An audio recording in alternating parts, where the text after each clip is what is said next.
الحمد لله رب العالمين الصلاة والسلام على أشرف الأنبياء والمرسلين وعلى آله وأصحابه ومن سنته إلى يوم الدين. اللهم اجعلنا منهم ومن الذين آمنوا وعملوا الصالحات وتواصوا بالحق وتواصوا بالصبر. آمين يا رب العالمين. ثم أما بعد، فأعوذ بالله من الشيطان الرجيم. بسم الله الرحمن الرحيم. اللهم لا سهل إلا ما جعلته سهلا وأنت تجعل الحزن إذا شئت سهلا. یا اللہ، آسان وہی ہے جسے تو آسان بنا دے اور تو جب چاہے مشکل کو آسان کر دے۔ اللہم ثبتنا عند الموت بلا الہ الا اللہ، آمین یا رب العالمین۔ الحمدللہ آج 15واں سپارہ شروع کرنا ہے، اور شروع ہو رہا ہے سورہ بنی اسرائیل سے۔ بنی اسرائیل، اس کے دو نام ہیں، اسرا بھی ہے اور بنی اسرائیل بھی ہے، کیونکہ اس میں اسراء و معراج کا ذکر ہے اور بنی اسرائیل کا بھی ذکر آیا ہے۔ یہ سورہ مدینہ ہجرت سے 1 سال پہلے نازل ہوئی تھی، اور خیر بہت سارے اس کے مضامین ہیں، وہ کرتے ہیں۔ اعوذ باللہ من الشیطان الرجیم، بسم اللہ الرحمن الرحیم۔ سبحان الذي أسرى بعبده ليلا من المسجد الحرام إلى المسجد الأقصى الذي باركنا حوله لنريه من آياتنا إنه هو السميع البصير۔ پاک ہے وہ جو لے گیا ایک رات اپنے بندے کو مسجد حرام سے دور کی اس مسجد تک جس کے ماحول کو اس نے برکت دی ہے، تاکہ اسے اپنی کچھ نشانیوں کا مشاہدہ کرائے۔ حقیقت میں وہی ہے جو سب کچھ سننے اور دیکھنے والا ہے۔ پہلی آیت میں ہی اسراء کا ذکر ہے۔ یہ جو رسول پاک صلی اللہ علیہ وسلم نے سفر کیا تھا بیت اللہ سے مسجد حرام سے، یعنی کہ مسجد اقصی تک، بیت المقدس تک، اس سفر کو اسراء کہتے ہیں۔ اور جو مسجد اقصی سے آسمانوں کا سفر تھا اس کو معراج کہتے ہیں۔ معراج کے معنی سیڑھی کے بھی ہیں۔ یہ سورہ بس اس میں صرف یہی ایک بات ہے، مسجد حرام سے مسجد اقصی پہنچنے کی۔ باقی ڈیٹیل جو ہمیں ملتی ہے وہ سب احادیث سے ملتی ہے، اور تقریباً 25 کے قریب صحابہ ہیں جنہوں نے اس کی ڈیٹیلز احادیث کی بکس میں بیان کی ہے۔ ہم اس وقت ڈیٹیل میں نہیں جائیں گے، لیکن ہمیں یہ ایمان رکھنا ہے کہ آپ صلی اللہ علیہ وسلم اپنے جسم کے ساتھ، یہ کوئی خواب نہیں تھا یا کوئی وحی نہیں تھی یا کوئی روحانی مشاہدہ نہیں تھا، آپ صلی اللہ علیہ وسلم اپنے جسم کے ساتھ ہی اس سفر پر گئے تھے، چاہے اسراء تھی یا معراج تھی۔ آیت نمبر 2، ہم نے اس سے پہلے موسیٰ علیہ السلام کو کتاب دی تھی اور اسے بنی اسرائیل کے لیے ذریعہ ہدایت بنایا تھا، اس تاکید کے ساتھ کہ میرے سوا کسی کو اپنا وکیل نہ بنانا۔ اب اس میں دیکھیں، اسراء کی بات ہوتے ہی حضرت موسیٰ علیہ السلام کی اور بنی اسرائیل کی بات شروع ہو گئی ہے۔ یہ اس لیے کہ کیونکہ یہ 1 سال پہلے نازل ہوئی ہے مدینہ ہجرت سے، اور اب مدینہ پہنچ کر کیونکہ مشرکوں کے ساتھ ساتھ اہل کتاب کو بھی دعوت دی جانی تھی اسلام کی، تو اللہ تعالیٰ نے ایڈوانس میں اس کو بتایا کہ وہ شخص جو ابھی ابھی اللہ تعالیٰ کی عظیم الشان نشانیاں دیکھ کر آ رہا ہے، اس کے بعد اب بنی اسرائیل کی تاریخ سے عبرت دلائی جا رہی ہے کہ اللہ کی کتاب پانے والے جب اللہ کے مقابلے میں ساتھ اٹھاتے ہیں تو دیکھو پھر ان کے ساتھ کیسا دردناک سزا دی جاتی ہے، یا کیسا ہوتا ہے ان کے ساتھ جو بنی اسرائیل کے ساتھ ہوا۔ اور یہ جو کہ ہے کسی کو اپنا وکیل نہ بنانا، وکیل کہتے ہیں کارساز کو، یا جس پر آپ توکل کرتے ہیں، بھروسہ کرتے ہیں، جس کو آپ اپنے معاملات سپرد کرتے ہیں، اس کو وکیل کہتے ہیں، یعنی کہ اللہ کے سوا کوئی ہمارا وکیل نہیں ہے۔ یہی حکم بنی اسرائیل کو بھی دیا گیا تھا۔ اگلی آیت ہے، اور تم ان لوگوں کی اولاد ہو جنہیں ہم نے نوح کے ساتھ کشتی پر سوار کیا تھا، اور نوح ایک شکر گزار بندہ تھا۔ پھر ہم نے اپنی کتاب میں بنی اسرائیل کو اس بات پر متنبع کیا کہ تم 2-3 مرتبہ زمین میں فساد عظیم برپا کرو گے اور بڑی سرکشی دکھاؤ گے۔ آخرکار جب ان میں سے پہلی سرکشی کا موقع پیش آیا تو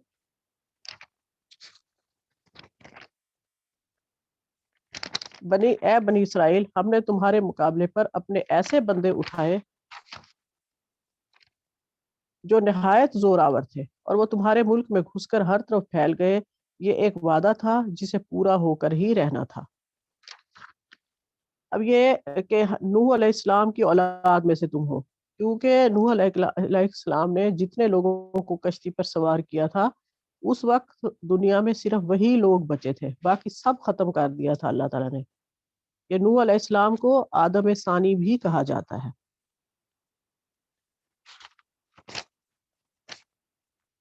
اب یہ 2 بار فساد برپا کرو گے، اور 2 بار ہی اللہ تعالیٰ نے، انہوں نے سرکشی دکھائی اور اللہ تعالیٰ نے ان کے ساتھ وہ کیا کہ بنی اسرائیل پھر یاد ہی کرتے رہے کہ انہوں نے نافرمانیاں کی، تو اللہ تعالیٰ نے ان پر زور آور لوگ بھیجے جو ان کے ملک میں ہر جگہ گھس گئے تھے، اور انہوں نے اتنے یہودی ہلاک کیے تھے کہ ان گنت۔ اور یہ اللہ تعالیٰ نے جو وعدہ کیا تھا ان کے ساتھ وہ پورا ہو کر ہی رہنے والا تھا، یعنی کہ ہولناک تباہی کی تھی آشوریوں نے اور اہل بابل نے بنی اسرائیل کی۔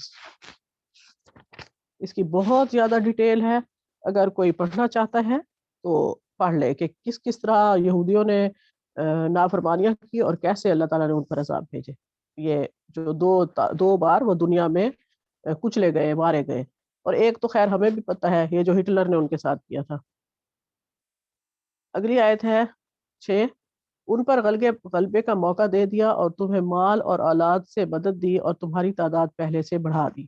یعنی کہ جب انہوں نے دوبارہ سے اللہ کی نافرمانی چھوڑ کر طاعات کو نافذ کیا تو اس کے بعد اللہ تعالیٰ نے ان کو مال بھی دیا، اولاد بھی دی، اور ان کی تعداد بھی بڑھائی۔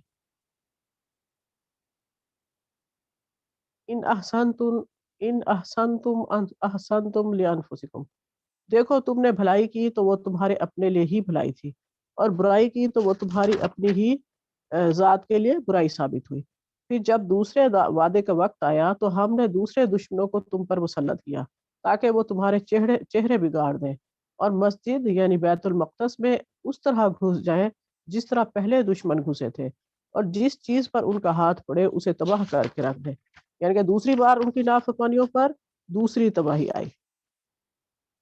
ہو سکتا ہے کہ اب تمہارا رب تم پر رحم کرے، لیکن اگر تم نے پھر اپنی سابق روش کا اعادہ کیا تو ہم پھر اپنی سزا کا اعادہ کریں گے، اور کافر نعمت لوگوں کے لیے ہم نے جہنم کو قید خانہ بنا رکھا ہے۔ بے شک حقیقت یہ ہے کہ اب یعنی کہ دیکھیں اللہ تعالیٰ نے بنی اسرائیل کے بارے میں ایڈوانس میں یہ ساری باتیں بتائیں تاکہ مدینہ پہنچ کر جب تبلیغ کی جائے تو انہیں پتہ ہو کہ ہمارے بارے میں قرآن میں کیا اتر چکا ہے۔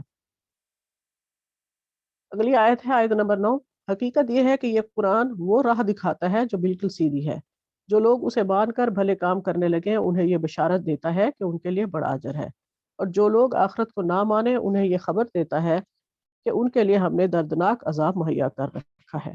بے شک رکو نمبر 2 شروع ہو رہا ہے،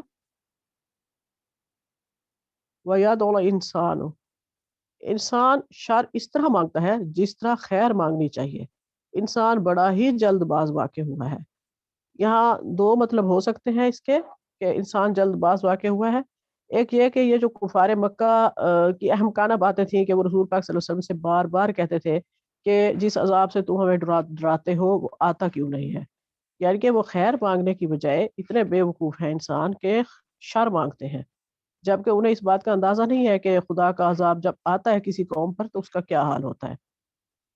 اور اس کا یہ مطلب بھی ہے کہ مسلمانوں کے لیے یہ تھا کہ جو کفار کے ظلم و ستم سے تنگ آ کر کبھی کبھی ان کے حق میں نزول عذاب کی دعا کرنے لگتے تھے، حالانکہ انہیں یہ معلوم ہونا چاہیے کہ انہی کفار میں سے، قریش مکہ میں سے کتنے لوگ تھے جو پھر خیر کی طرف پلٹے۔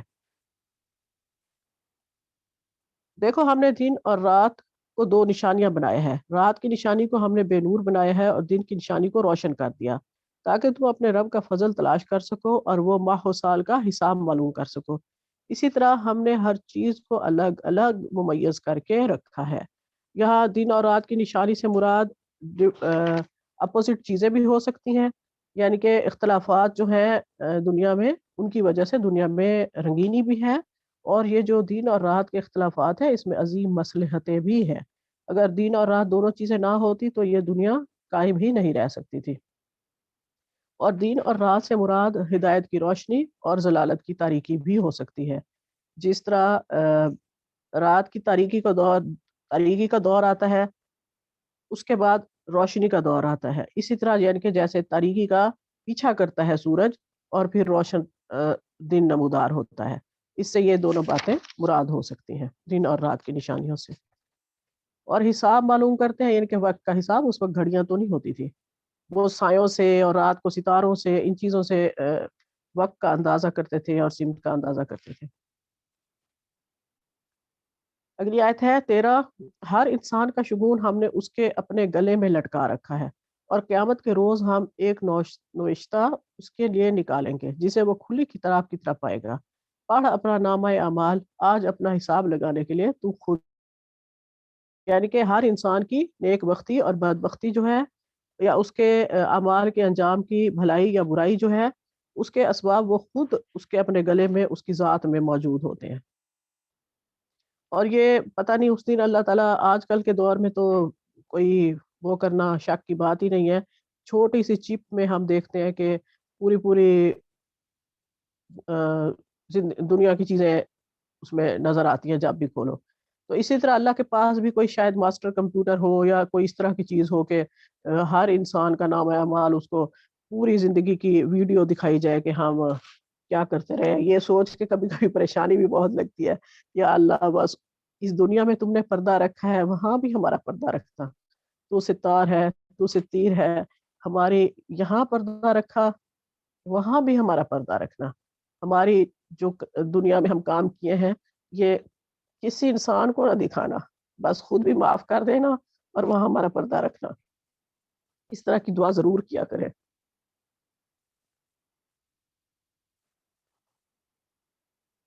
اور جو کوئی راست اختیار کرے، اس کی راست بھی اس کے اپنے لیے ہی مفید ہے، اور جو گمراہ ہو اس کی گمراہی کا وبال اس کے اپنے اوپر ہے. کوئی بوجھ اٹھانے والا کسی دوسرے کا بوجھ نہیں اٹھائے گا، بے شک. اور ہم عذاب دینے والے نہیں ہیں جب تک کہ لوگوں کو حق اور باطل کا فرق سمجھانے کے لیے ایک پیغمبر نہ بھیج دے. یعنی کہ اللہ تعالیٰ حجت تمام کرتا ہے. کبھی کسی ایسی قوم کو عذاب نہیں دے گا جس کے پاس ڈرانے والے نہیں پہنچے. اور اب کے بارے میں یہ ہے کہ اللہ تعالیٰ نے امت محمدی کو امت وسط بنایا ہے.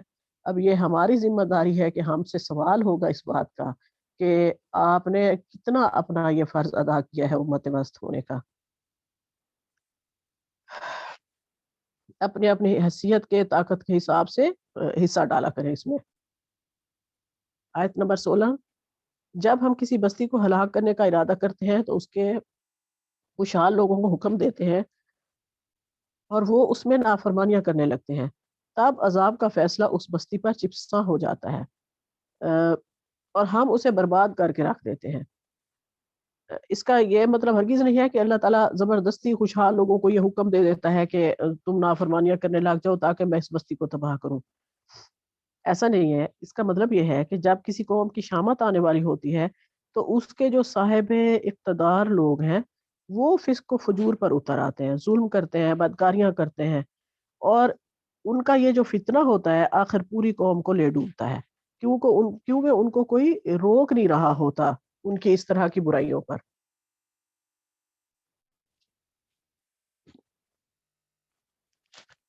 اگلی آیت ہے آیت نمبر 17. دیکھ لو کتنی ہی نسلیں ہیں جو نوح علیہ السلام کے بعد ہمارے حکم سے ہلاک ہوئیں. تیرا رب اپنے بندوں کے گناہوں سے پوری طرح باخبر ہے اور سب کچھ دیکھ رہا ہے. جو کوئی عاجلہ کا خواہش مند ہو اسے یہی ہم دے دیتے ہیں جو کچھ بھی جسے دینا چاہیں، پھر اس کے مقسوم میں جہنم لکھ دیتے ہیں تاکہ وہ تاپے گا ملامت زدہ اور رحمت سے محروم ہوگا. یہ عاجلہ کہتے ہیں جلدی ملنے والی چیز کو. قرآن میں اس کو دنیا سے تشبیہ دی گئی ہے یعنی کہ اس کے فائدے اور اس کے نقصانات عارضی ہوتے ہیں اور فٹافٹ ملتے ہیں، جبکہ اس کے مقابلے میں آخرت کی اصطلاح ہے جس کے فائدے دوسری زندگی تک مؤخر کیے جاتے ہیں۔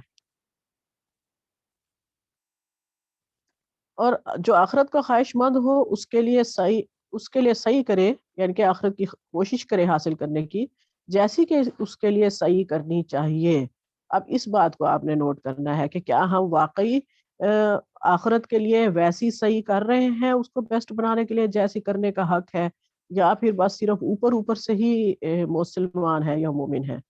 ابھی دیکھیں پاکستان میں کیا حال ہو رہا ہے، رمضان شریف میں پتہ نہیں کون تماش بین ہوا دے رہا ہے، اللہ ہدایت دے مسلمانوں کو اور خاص طور پہ پاکستانیوں کو، آمین۔ اور جو مومن ہو تو ایسے شخص کی صحیح مشکور ہوگی، ان کو بھی اور ان کو بھی اور ان کو بھی، دونوں فریقوں کو ہم دنیا میں سامان زیست دیے جا رہے ہیں۔ یہ تیرے رب کا عطیہ ہے اور تیرے رب کی عطا کو روکنے والا کوئی نہیں ہے۔ بے شک اللہ تعالیٰ جس کو جتنا دینا چاہے کوئی پوچھنے والا بھی نہیں ہے، تو روکنے والا تو بہت دور کی بات ہے۔ آیت نمبر 21، مگر دیکھ لو دنیا ہی میں ہم نے ایک گروہ کو دوسرے پر کیسے فضیلت دے رکھی ہے، اور آخرت میں اس کے درجے اور بھی زیادہ ہوں گے اور اس کی فضیلت اور بھی بڑھ چڑھ کر ہوگی۔ تو اللہ کے ساتھ کوئی دوسرا معبود نہ بنا، ورنہ ملامت زدہ اور بے یار و مددگار بیٹھا رہ جائے گا۔ یعنی کہ اللہ تعالیٰ نے دنیا میں جو گروہ بنائے ہیں نیک اور بد کے، یا عام اور خاص کے، اس میں جن کو فضیلت دی ہے اللہ تعالیٰ نے، وہ کوئی دنیا میں ضروری نہیں ہے کہ وہ کوئی بڑے بڑے بادشاہ ہوں یا دولت مند ہوں۔ بادشاہوں اور دولت مندوں اور امیروں کے لیے انسانوں کے دلوں میں کوئی سچی محبت یا عقیدت نہیں ہوتی۔ اس کے برعکس فاقہ کش اور بوریا نشیں جو متقی ہوتے ہیں، یہ دنیا پرست لوگ خود ان کو عظیم ماننے پہ مجبور ہوتے ہیں۔ اور یہ کھلی کھلی علامتیں ہیں، اس حقیقت کی طرف اشارہ کر رہی ہیں کہ آخرت کی پائیدار مستقل کامیابیاں ان دونوں گروہوں میں سے یقیناً اس کے حصے میں آئیں گی جو متقی ہے، پرہیزگار ہے۔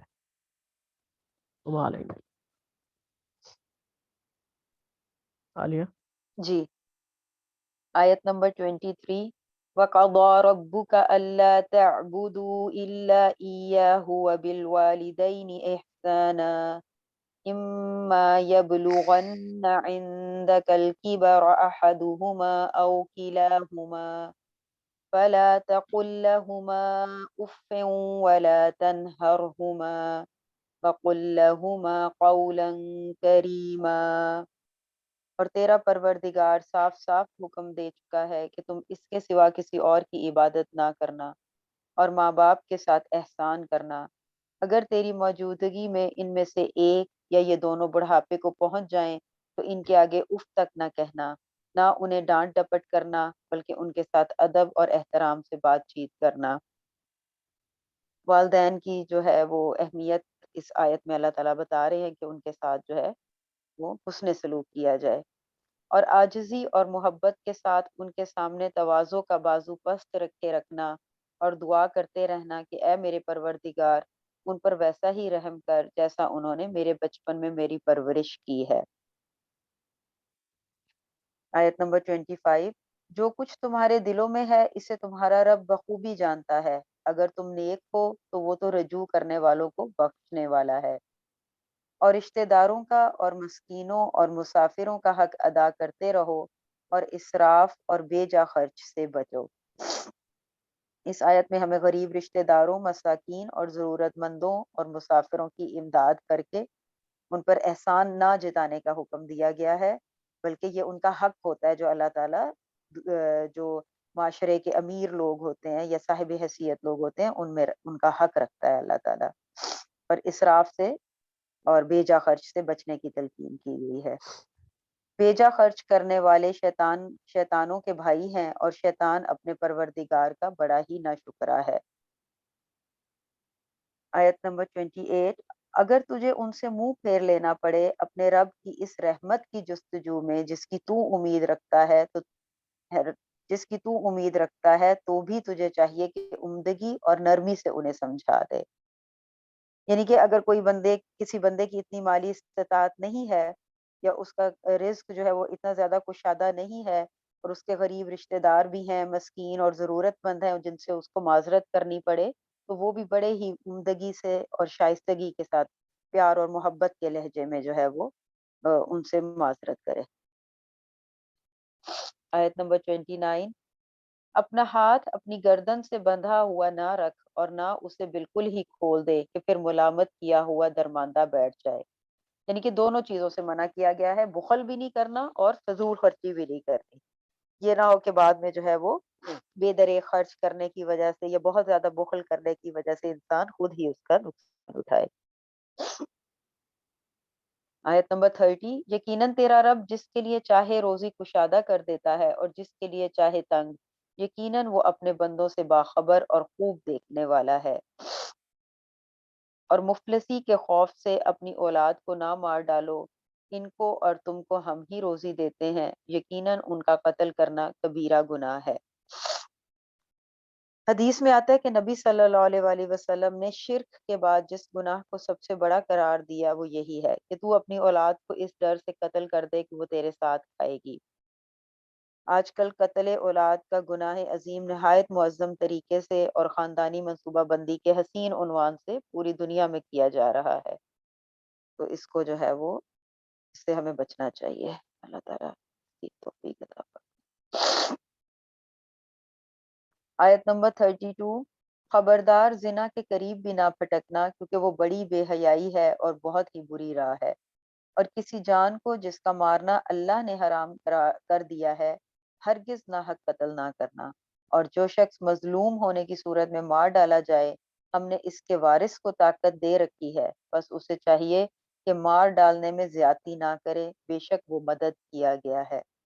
یہ آیت تھوڑی سی سمجھنے والی ہے کہ جو ہے جس جان کے مارنے کا حق اللہ نے نہیں دیا، حق کے ساتھ آپ کس کو مار سکتے ہیں؟ حق کے ساتھ آپ مار سکتے ہیں جو زانی ہے اس کو، یا قصاص کے اس میں آپ قتل کے بدلے قتل کی سزا وہ حق ہے، یا مرتد ہے وہ بھی اس کو قتل کرنا حق ہے، یہ تو جو ہے وہ قتل کیے جا سکتے ہیں۔ لیکن اگر کوئی مظلوم مارا جاتا ہے تو اس کی پھر تین صورتیں ہیں کہ مقتول کے جو ورثہ ہیں ان کو اللہ نے یہ حق دیا کہ وہ یہ فیصلہ کریں گے کہ چاہے وہ قتل کے بدلے قتل کریں، چاہے تو معاف کر دیں، اور چاہے دیت لے لیں۔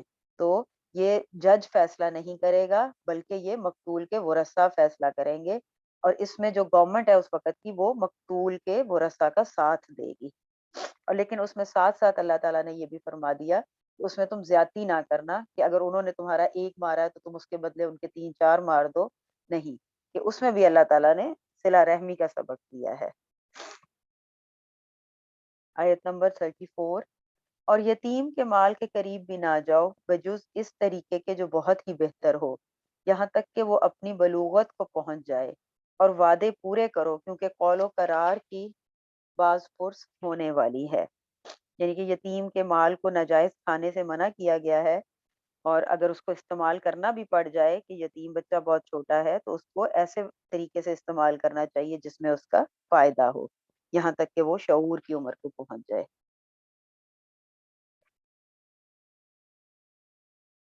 اور جب ناپنے لگو تو بھرپور پیمانے سے ناپو اور سیدھی ترازو سے تولا کرو، یہی بہتر ہے اور انجام کے لحاظ سے بہت اچھا ہے۔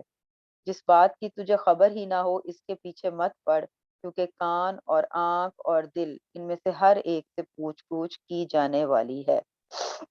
یعنی کہ بدگمانی نہیں کرنی چاہیے، کسی کی میں نہیں لگا رہنا چاہیے، تجسس نہیں کرنا چاہیے، ان چیزوں سے اللہ تعالیٰ نے منع فرمایا ہے، کیونکہ اگر آپ اس طرح کے کاموں کے پیچھے پڑیں گے تو قیامت کے دن آپ کے کان، آپ کی آنکھ جو ہے وہ آپ کے خلاف گواہی بھی دے سکتی ہے۔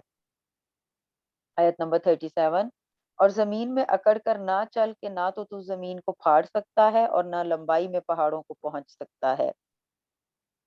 یہ باتیں اس وحی کی ہیں جو تیری جانب تیرے رب نے حکمت سے اتاری ہیں، تو اللہ کے ساتھ کسی اور کو معبود نہ بنانا کہ ملامت خوردہ اور رائندہ درگاہ ہو کر دوزخ میں ڈال دیا جائے۔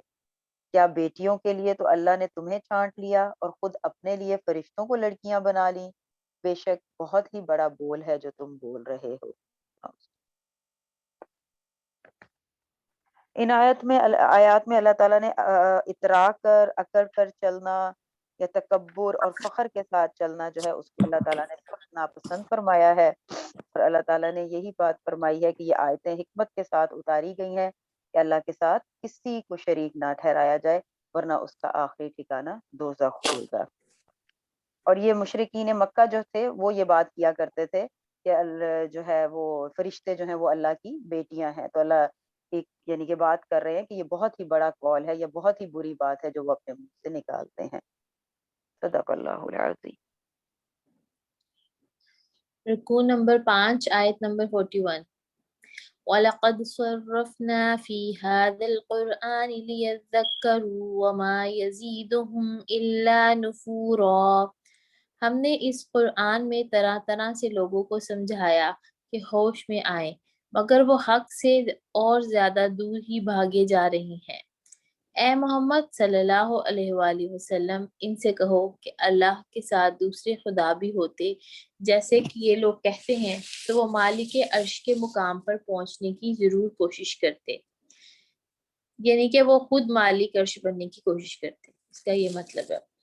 پاک ہے وہ اور بہت بلند و بالا تر ہے ان باتوں سے جو یہ لوگ کہہ رہے ہیں۔ اس کی پاکی تو ساتوں آسمان اور زمین اور وہ ساری چیزیں بیان کر رہی ہیں جو آسمان اور زمین میں ہیں۔ کوئی چیز ایسی نہیں جو اس کی حمد کے ساتھ اس کی تسبیح نہ کر رہی ہو، مگر تم ان کی تسبیح سمجھتے نہیں۔ حقیقت یہ ہے کہ وہ بڑا ہی بردبار اور درگزر کرنے والا ہے۔ جب تم قرآن پڑھتے ہو تو ہم تمہارے اور آخرت پر ایمان نہ لانے والوں کے درمیان ایک پردہ حائل کر دیتے ہیں اور ان کے دلوں پر ایسا غلاف چڑھا دیتے ہیں کہ وہ کچھ نہیں سمجھتے، اور ان کے کانوں میں گرانی پیدا کر دیتے ہیں، اور جب تم قرآن میں اپنے ایک ہی رب کا ذکر کرتے ہو تو وہ نفرت سے منہ موڑ لیتے ہیں۔ یہاں پہ قرآن پاک میں کئی جگہ پہ یہ بات آئی ہے کہ اللہ تعالیٰ ان کے دلوں پہ غلاف چڑھا دیتے ہیں، صرف اس وجہ سے کہ وہ اللہ کی باتوں سے اختلاف کرتے ہیں۔ جب وہ اس طرح بہت زیادہ سرکشی کرتے ہیں تو پھر اللہ تعالیٰ دلوں پر غلاف چڑھاتے ہیں۔ ہمیں معلوم ہے کہ جب وہ کان لگا کر تمہاری بات سنتے ہیں تو دراصل کیا سنتے ہیں، اور جب بیٹھ کر ہم سرگوشیاں کرتے ہیں تو کیا کہتے ہیں۔ یہ ظالم آپس میں کہتے ہیں کہ یہ تو ایک سحر زدہ آدمی ہے جس کے پیچھے تم لوگ جا رہے ہو۔ دیکھو کیسی باتیں ہیں جو تم لوگ چھانٹتے ہیں، یہ بھٹک گئے ہیں، انہیں راستہ نہیں ملتا۔ اور جب یہ قرآن سنتے بھی تھے تو یہی تھا کہ وہ یہی دیکھنے کے لیے سنتے تھے کہ ہم اس جیسا بنا سکیں یا اس میں کیا آیا ہے، تجسس کے لیے سنتے تھے۔ ان کا اس سے یہ نہیں ہوتا تھا مقصد کہ وہ ہدایت لیں۔ اور آپ صلی اللہ علیہ وآلہ وسلم کے بارے میں بھی ایک بات نہیں کہتے تھے، کبھی کہتے تھے کہ یہ جادوگر ہیں، کبھی کہتے تھے کہ کسی نے ان کے اوپر جادو کر دیا ہے، کبھی کہتے تھے یہ شاعر ہیں، کبھی کہتے تھے کہ مجنون ہے۔ تو یہ اس طرح سے متضاد باتیں کرتے تھے کہ اس سے ثابت ہوتا ہے کہ ان کو خود ہی کسی حقیقت کا نہیں پتا تھا۔ وہ کہتے ہیں کہ جب ہم صرف ہڈیاں اور خاک ہو کر رہ جائیں گے تو کیا ہم نئے سرے سے پیدا کر کے اٹھائے جائیں گے؟ ان سے کہو تم پتھر یا لوہا بھی ہو جاؤ، اس سے بھی زیادہ سخت کوئی چیز جو تمہارے ذہن میں قبول حیات سے بعید تر ہو، پھر بھی تم اٹھ کر رہو گے۔ وہ ضرور پوچھیں گے کون ہے جو ہمیں پھر زندگی کی طرف پلٹا کر لائے گا؟ جواب میں کہو وہی جس نے تمہیں پہلی بار پیدا کیا۔ وہ سر ہلا ہلا کر پوچھیں گے اچھا تو یہ ہوگا کب؟ تم کہو کیا عجب وہ وقت قریب ہی آ لگا جس روز تمہیں پکارے گا، تم اس کی حمد کرتے ہوئے اس کی پکار کے جواب میں نکل آؤ گے، اور تمہارا گمان اس وقت یہ ہوگا کہ ہم بس تھوڑی ہی دیر اس حالت میں پڑے رہے ہیں۔ یہاں پر یہ سر ہلا ہلا کر پوچھیں گے، اس کا مطلب یہ ہے کہ یہ بہت زیادہ تعجب یا مذاق اڑانے والا ان کا ایک سٹائل ہوتا تھا جس سے وہ نبی پاک صلی اللہ علیہ وسلم سے یہ ساری باتیں پوچھتے تھے۔ اور جب دنیا مرنے کے بعد اٹھائے جائیں گے تو اللہ تعالیٰ بتا رہے ہیں کہ پھر ان کو بس یہی لگے گا کہ ہم چند گھنٹے یا کچھ عرصہ ہی دنیا میں رہے۔ اے محمد میرے بندوں سے کہہ دو کہ زبان سے وہ بات نکالا کریں جو بہترین ہو۔ دراصل یہ شیطان ہے جو انسانوں کے درمیان فساد ڈلوانے کی کوشش کرتا ہے۔ حقیقت یہ ہے کہ شیطان انسان کا کھلا دشمن ہے۔ تمہارا رب تمہارے حال سے زیادہ واقف ہے۔ وہ چاہے تو تم پر رحم کرے اور چاہے تو تمہیں عذاب دے دے۔ اور اے نبی ہم نے تم کو لوگوں پر حوالہ دار بنا کر نہیں بھیجا ہے، یعنی کہ حوالہ دار کا مطلب ہے کہ نبی کا کام جو ہوتا ہے وہ دعوت دینا ہوتا ہے، لوگوں کی قسمتیں ان کے ہاتھ میں نہیں دی ہوتی کہ وہ کسی کے حق میں رحمت اور کسی کے حق میں عذاب کا فیصلہ کرتا پھرے۔ اس کا مطلب یہ نہیں کہ خود نبی کریم صلی اللہ علیہ وآلہ وسلم اس قسم کی کوئی غلطی سرزد ہوئی تھی، بلکہ اللہ تعالیٰ نے ان کو ایسی ہی یہ تنبیہ فرمائی ہے۔ اور آگے اگلی آیت ہے، تیرا رب زمین اور آسمان کی مخلوقات کو زیادہ جانتا ہے، ہم نے بعض پیغمبروں کو بعض سے بڑھ کر مرتبے دیے اور ہم نے ہی داؤد علیہ السلام کو زبور دی تھی۔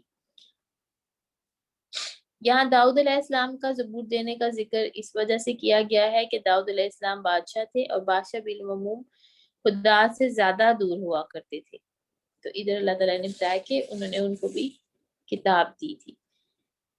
ان سے کہو پکار دیکھو ان معبودوں کو جن کو تم خدا کے سوا اپنا کارساز سمجھتے ہو، وہ کسی تکلیف کو تم سے نہ ہٹا سکتے ہیں نہ بدل سکتے ہیں۔ جن کو یہ لوگ پکارتے ہیں وہ تو خود اپنے رب کے حضور رسائی حاصل کرنے کا وسیلہ تلاش کر رہے ہیں کہ کون اس سے قریب تر ہو جائے اور اس کی رحمت کے امیدوار اور اس کے عذاب سے خائف ہیں۔ یہاں پر جو مطلب جو معبودوں کا ذکر ہے، یہ ان سے مراد پتھر کے بت نہیں ہے، بلکہ یا تو فرشتے ہیں یا گزرے ہوئے زمانے کے برگزیدہ انسان ہیں۔ حقیقت یہ ہے کہ تیرے رب کا عذاب ہی ہے ڈرنے کے لائق، اور کوئی بستی ایسی نہیں جسے ہم قیامت سے پہلے ہلاک نہ کریں یا سخت عذاب نہ دیں، یہ تو نوشتہ الہی میں لکھا ہوا ہے۔ یعنی اس کا مطلب یہ ہے کہ کسی بھی چیز کو بقائے دوام حاصل نہیں، ہر بستی کو یا تو طبعی موت مرنا ہے یا خدا کے عذاب سے ہلاک ہونا ہے۔ تو یہ کس غلط فہمی میں تھے کہ اللہ تعالیٰ ان کی بستیوں کو نہیں کچھ کریں گے، اور ہم کو نشانیاں بھیجنے سے نہیں روکا مگر اس بات نے کہ ان سے پہلے کے لوگ ان کو جھٹلا چکے ہیں۔ چنانچہ دیکھ لو سمود کو ہم نے علانیہ اونٹنی لا کر دی، انہوں نے اس پر ظلم کیا۔ ہم نشانیاں اسی لیے تو بھیجتے ہیں کہ لوگ انہیں دیکھ کر ڈریں۔ یاد کرو اے محمد صلی اللہ علیہ وآلہ وسلم، ہم نے تم سے کہہ دیا تھا کہ تیرے رب نے ان لوگوں کو گھیر رکھا ہے، اور جو کچھ ابھی ہم نے تمہیں دکھایا ہے، اس کو اور اس درخت کو جس پر قرآن میں لعنت کی گئی ہے، ہم نے ان لوگوں کے لیے بس ایک فتنہ بنا کر رکھ دیا ہے۔ ہم انہیں تنبیہ پر تنبیہ کیے جا رہے ہیں، مگر ہر تنبیہ ان کی سرکشی میں ہی اضافہ کیے جاتی ہے۔ یہاں پہ اشارہ جو ہے وہ معراج کی طرف ہے کہ اللہ تعالیٰ نے جو کہہ رہے ہیں، فرما رہے ہیں کہ جو کچھ ابھی ہم نے آپ کو دکھایا، اور ایک درخت جس میں قرآن میں لعنت کی گئی ہے، وہ ایک ایسا درخت ہے جو اللہ تعالیٰ نے جو دوزخ میں ہے، یعنی اس کا رقوم ہے جس کے متعلق قرآن میں خبر دی گئی ہے، وہ دوزخ کی تہ میں پیدا ہوگا اور دوزخیوں کو اسے کھانا پڑے گا۔ اس پر لعنت کرنے سے اللہ تعالیٰ کا مراد یہ ہے کہ وہ اللہ کی رحمت سے دور ہے، یعنی کہ اللہ تعالیٰ کی رحمت کا نشان نہیں ہے۔ اللہ تعالیٰ نے وہ اپنی کسی مہربانی کی وجہ سے اس کو لوگوں کی رضا کے لیے پیدا نہیں کیا، بلکہ وہ اللہ کی لعنت کا نشان ہے کہ جس کو اللہ تعالیٰ نے ملعون لوگوں کے لیے اس لیے پیدا کیا کہ تاکہ وہ بھوک سے تڑپ کر اس پر منہ مارے اور مزید تکلیف اٹھائیں۔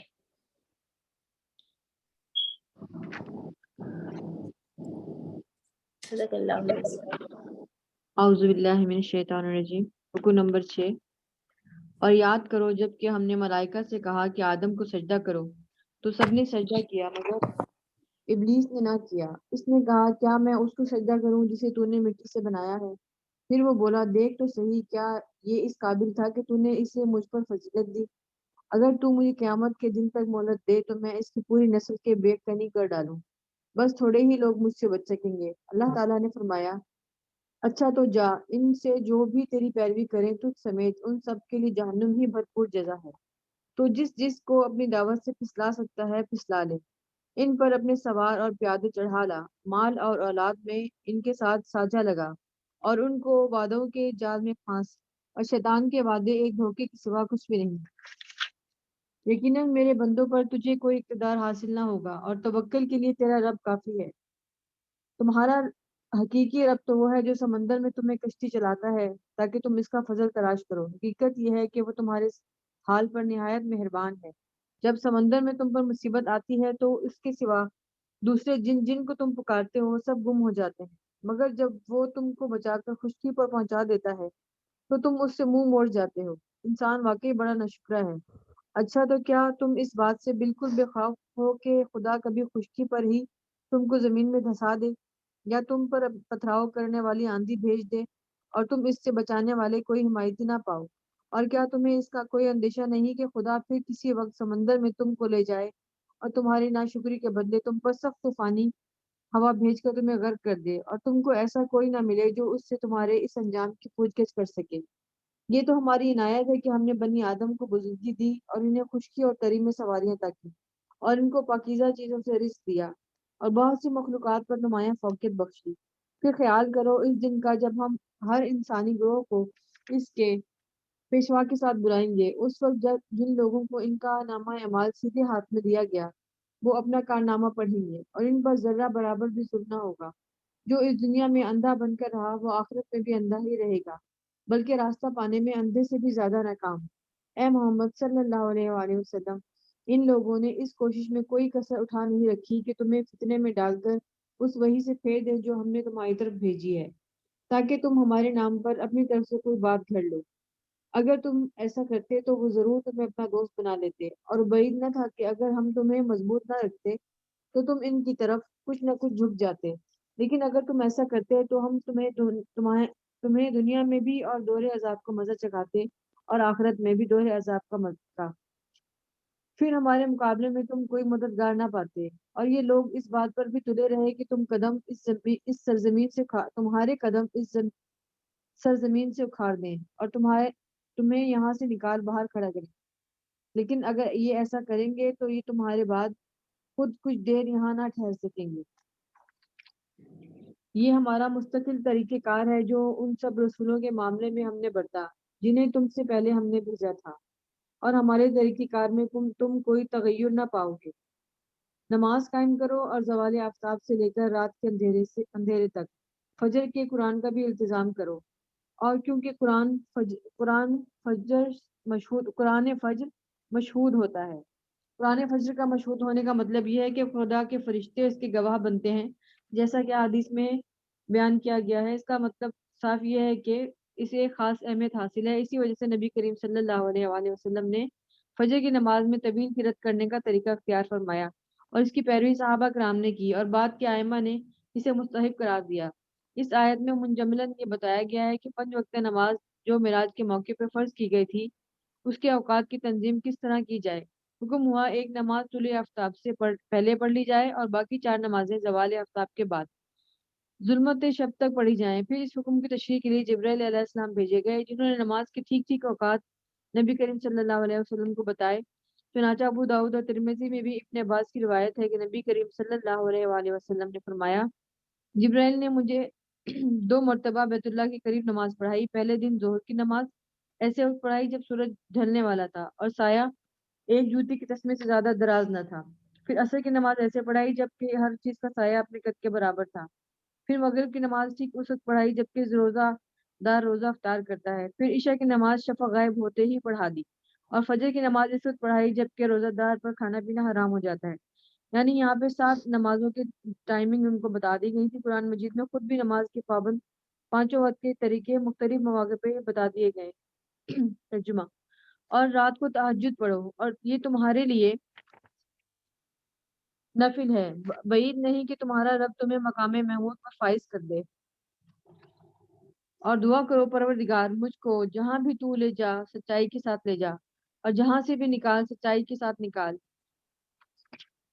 اور اپنی طرف سے ایک اقتدار کو میرا مددگار بنا دے۔ یہ ایک دعا ہے، اس کو یاد کر لیجئے سب۔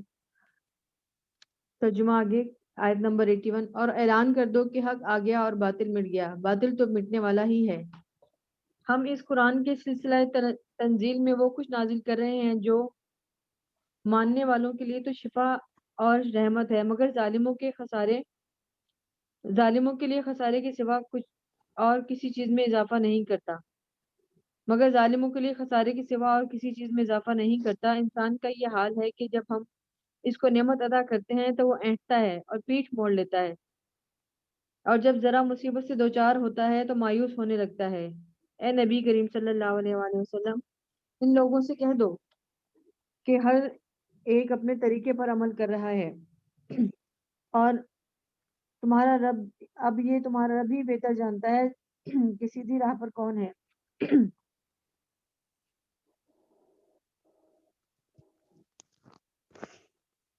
صدق اللہ العظیم۔ بسم اللہ الرحمن الرحیم۔ رکو نمبر 10 وَيَسْأَلُونَكَ عَنِ الرُّوحِ قُلِ الرُّوحُ مِنْ أَمْرِ رَبِّي وَمَا أُوتِيتُم مِّنَ الْعِلْمِ إِلَّا قَلِيلًا۔ یہ لوگ تم سے روح کے متعلق پوچھتے ہیں، کہو یہ روح میرے رب کے حکم سے آتی ہے، مگر تم نے علم سے کم ہی بہرا پایا ہے۔ یہاں پر عام طور پر یہ سمجھا جاتا ہے کہ روح سے مراد جان ہے، یعنی لوگوں نے نبی کریم صلی اللہ علیہ وسلم سے روح کی حیات کے متعلق پوچھا تھا، اس کی حقیقت کیا ہے؟ اس کا جواب یہ دیا گیا کہ وہ اللہ کے حکم سے آتی ہے، لیکن حقیقت میں جو ہے روح سے مراد وحی یا وحی لانے والا فرشتہ ہو سکتا ہے۔ مشرکین کا سوال دراصل یہ تھا کہ یہ قرآن تم کہاں سے لاتے ہو؟ اس پر اللہ تعالیٰ فرماتا ہے کہ اے محمد، تم سے یہ لوگ روح یعنی ماخذ قرآن یا حصول قرآن کے ذریعے پوچھتے ہیں تو انہیں بتا دو کہ یہ روح میرے رب کے حکم سے آتی ہے، مگر تم لوگوں نے علم سے اتنا کم بہرا پایا ہے کہ تم انسانی ساخت کے کلام اور وحی ربانی کے ذریعے سے نازل ہونے والے کلام کا فرق نہیں سمجھتے۔ اگلی آیت ہے، اے محمد صلی اللہ علیہ وسلم، ہم چاہیں تو وہ سب کچھ تم سے چھین لیں جو ہم نے وحی کے ذریعے تم کو عطا کیا، پھر تم ہمارے مقابلے میں کوئی حمایتی نہ پاؤ گے جو اسے واپس دلا سکے۔ یہ جو کچھ تمہیں ملا ہے تمہارے رب کی رحمت سے ملا ہے، حقیقت یہ ہے کہ اس کا یہ بہت بڑا فضل ہے۔ یعنی یہ خطاب بظاہر نبی کریم صلی اللہ علیہ وسلم سے ہے، مگر مقصود دراصل کفار کو سنانا ہے جو قرآن کو نبی کریم صلی اللہ علیہ وسلم کا گھڑا ہوا یا کسی انسان کا در پردہ سکھایا ہوا کلام کہتے تھے۔ ان سے کہا جا رہا ہے کہ یہ کلام کسی پیغمبر کا نہیں بلکہ ہم نے عطا کیا ہے، اور ہم چاہیں تو اسے چھین بھی سکتے ہیں، یہ کسی پیغمبر کی طاقت نہیں کہ وہ ایسا کلام تصنیف کر سکے۔ اگلی آیت ہے، کہہ دو کہ اگر انسان اور جن سب کے سب مل کر اس قرآن جیسی کوئی چیز لانے کی کوشش کریں تو نہ لا سکیں گے، چاہے وہ سب ایک دوسرے کے مددگار ہی کیوں نہ ہو۔ اس آیت کا ترجمہ یہ ہے کہ چیلنج اس سے پہلے بھی ہم پیچھے 3 صورتوں میں پڑھ چکے ہیں۔ ان سب مقامات پر یہ بات کفار کے اس الزام کے جواب میں ارشاد ہوئی کہ محمد صلی اللہ علیہ وسلم نے یہ قرآن خود تصنیف کر لیا ہے اور خواہ مخواہ وہ اسے خدا کا کلام بنا کر پیش کر رہے ہیں۔ سورہ یونس میں ان سب الزامات کی تردید اس طرح سے ہوئی، یعنی اے محمد صلی اللہ علیہ وآلہ وسلم، ان سے کہو اگر اللہ نے یہ نہ چاہا ہوتا کہ میں قرآن تمہیں سناؤں تو میں ہرگز نہ سنا سکتا، بلکہ اللہ تمہیں اس کی خبر تک نہ دیتا۔ آخر میں تمہارے درمیان ایک عمر گزار چکا ہوں، کیا تم اب بھی مجھے نہیں سمجھتے؟ اگلی آیت ہے، ہم نے اس قرآن میں لوگوں کو طرح طرح سے سمجھایا، مگر اکثر لوگ انکار پر ہی جمے رہے۔ انہوں نے کہا ہم تیری بات نہ مانیں گے جب تک تو ہمارے لیے زمین کو پھاڑ کر ایک چشمہ جاری نہ کر دے، یا تیرے لیے کھجوروں اور انگوروں کا ایک باغ پیدا ہو اور تو اس میں نہریں رواں کر دے، یا تو آسمان کو ٹکڑے ٹکڑے کر کے ہمارے اوپر گرا دے جیسا کہ تیرا دعویٰ ہے، اور یا خدا اور فرشتوں کو روح در روح ہمارے سامنے لے آ، یا تیرے لیے سونے کا ایک گھر بن جائے، یا تو آسمان پر چڑھ جائے، یا تیرے چڑھنے کا بھی ہم یقین نہ کریں گے جب تک تو ہمارے اوپر ایک ایسی تحریر نہ اتار لائے جسے ہم پڑھیں۔ یہ ساری جتنے بھی ان لوگوں نے جو ہے یہ اپنے مطالبات کیے ہیں، اس کے ان تمام مطالبات کے جواب میں نبی کریم صلی اللہ علیہ وسلم نے ان تمام مطالبات کا جواب صرف اس پیغام سے دیا ہے کہ ان لمبے چوڑے مطالبات کا بس یہ جواب دے کر نبی کریم صلی اللہ علیہ وسلم یہ ان سے کہو کہ پاک ہے میرا پروردگار، کیا میں ایک پیغام لانے والا انسان کے سوا کچھ اور ہوں؟ یعنی بیوقوفو، کیا میں نے خدا ہونے کا دعویٰ کیا تھا کہ تم یہ مطالبے مجھ سے کرنے لگے ہو؟ میں نے تم سے کہا تھا کہ کیا میں نے تم سے کہا تھا کہ میں قادر مطلق ہوں؟ میں نے یہ کب کہا کہ زمین و آسمان پر میری حکومت چل رہی ہے؟ میرا دعویٰ تو اول روز سے یہی ہے کہ میں خدا کی طرف سے پیغام لانے والا انسان ہوں۔ یہ نبی کریم صلی اللہ علیہ وسلم نے ان تمام مطالبات کا جواب اس طرح سے دیا تھا، اے محمد صلی اللہ علیہ وآلہ وسلم، ان سے کہو پاک ہے میرا پروردگار، کیا میں پیغام لانے والے انسان کے سوا کچھ ہوں؟ یہ ان تمام حجت کا جواب تھا۔ لوگوں کے سامنے جب کوئی ہدایت آئی تو وہ اس پر ایمان لانے سے ان کو کسی چیز نے نہیں روکا مگر ان کے اسی قول ہے کہ کیا اللہ نے بشر کو پیغمبر بنا کر بھیج دیا۔ اس آیت میں ہے کہ ہر زمانے میں جاہل لوگ اس غلط فہمی میں مبتلا رہے کہ بشر کبھی پیغمبر نہیں ہو سکتا، اس لیے جب رسول آیا تو انہیں یہ دیکھ کر کہ وہ بھی کھاتا ہے، اس کے بیوی بچے ہیں، وہ انسان ہیں، یہ فیصلہ کر دیا کہ وہ پیغمبر نہیں کیونکہ یہ بشر ہے۔ اور جب اسی طرح کچھ ایسے عقیدت مند بھی لوگ پیدا ہونا شروع ہو گئے کہ وہ کہنے لگے کہ وہ بشر نہیں تھا، وہ پیغمبر تھا، یعنی پیغمبروں کے بارے میں۔ چنانچہ کسی نے اس کو خدا بنایا، کسی نے خدا کا بیٹا، اور کسی نے خدا کہا کہ اس میں خدا حلول کر گیا ہے۔ اگلی آیت ہے، ان سے کہو اگر زمین میں فرشتے اطمینان سے چل پھر رہے ہوتے تو ہم ضرور آسمان سے کسی فرشتے کو ہی ان کا پیغمبر بنا کر بھیجتے۔ اے محمد صلی اللہ علیہ وآلہ وسلم، ان سے کہہ دو میرے اور تمہارے درمیان بس ایک اللہ ہی کی گواہی کافی ہے، وہ اپنے بندوں کے حال سے باخبر ہے اور سب کچھ دیکھ رہا ہے۔ یعنی جس طرح سے میں تمہیں سمجھا رہا ہوں اور تمہاری اصلاح حال کی کوشش کر رہا ہوں، اسے اللہ بھی جانتا ہے، اور جو کچھ تم کر رہے ہو میری مخالفت میں، اسے بھی اللہ دیکھ رہا ہے۔ فیصلہ آخرکار اسی کو کرنا ہے، اس لیے بس اسی کا جاننا اور دیکھنا میرے لیے کافی ہے۔ جس کو اللہ ہدایت دے وہی ہدایت پانے والا ہے، اور جسے گمراہی میں ڈال دے تو اس کے سوا ایسے لوگوں کے لیے کوئی حامی اور ناصر نہیں پا سکتا۔ ان لوگوں کو ہم قیامت کے روز اوندے منہ کھینچ لائیں گے، اندھے، گونگے اور بہرے ہوں گے۔ ان میں ہے یعنی جس کو اللہ تعالیٰ ضلالت پسندی، یعنی جو لوگ ضلالت پسندی اور ہٹ درمی کے باعث جن کے لیے اللہ کے ہدایت کے دروازے بند کر دیے جاتے ہیں، یا جسے اللہ گمراہیوں کی طرف دھکیل دے، یا جن کی طرف وہ خود جانا چاہتا ہو، تو اب کون ہے جو اس کو راہ راست پر لا سکے؟ جس شخص نے سچائی سے منہ موڑ کر جھوٹ میں مطمئن ہونا سیکھ لیا ہو اور اس خباثوں کو دیکھ کر اللہ بھی وہ اسباب فراہم کر دیتا ہے جس سے اس کی سچائی کے خلاف اس میں نفرت اور جھوٹ پر اس کے اطمینان میں اور زیادہ اضافہ ہو جاتا ہے۔ اور یعنی جیسے وہ دنیا میں بن کر رہے ہیں لوگ، جیسے گونگے بہروں کی جو بات ہوئی ہے، نہ وہ حق کو دیکھتے تھے، نہ حق کو سنتے تھے، نہ حق بولتے تھے، ویسے ہی وہ قیامت میں اٹھائے جائیں گے۔ اگلی آیت کا ترجمہ ہے، جب ان کا ٹھکانہ جہنم ہے، جب کبھی اس کی آگ دھیمی ہونے لگے گی تو ہم اسے اور بھڑکا دیں گی، یہ بدلہ ہے ان کی اس حرکت کا، انہوں نے ہماری آیات کا انکار کیا اور کہا جب ہم صرف ہڈیاں اور خاک ہو کر رہ جائیں گے تو نئے سرے سے ہم کو پیدا کر کے اٹھا کھڑا کیا جائے، کیا ہم کو نئے سرے سے ہم کو پیدا کر کے اٹھا کھڑا کیا جائے گا؟ کیا ان کو یہ نہیں سوجا کہ جس خدا نے زمین آسمان کو پیدا کیا وہ ان جیسوں کو پیدا کرنے کی ضرور قدرت رکھتا ہے، اس نے ان کے حشر کے لیے ایک وقت مقرر کر رکھا ہے جس کا آنا یقینی ہے، مگر ظالموں کو اصرار ہے وہ اس کا انکار ہی کریں گے۔ اے محمد صلی اللہ علیہ وآلہ وسلم، اگر کہیں میرے رب کی رحمت کے خزانے تمہارے قبضے میں ہوتے تو تم خرچ ہو جانے کے اندیشے سے ضرور ان کو روک رکھتے، واقع انسان بڑا تنگ دل واقع ہوا ہے۔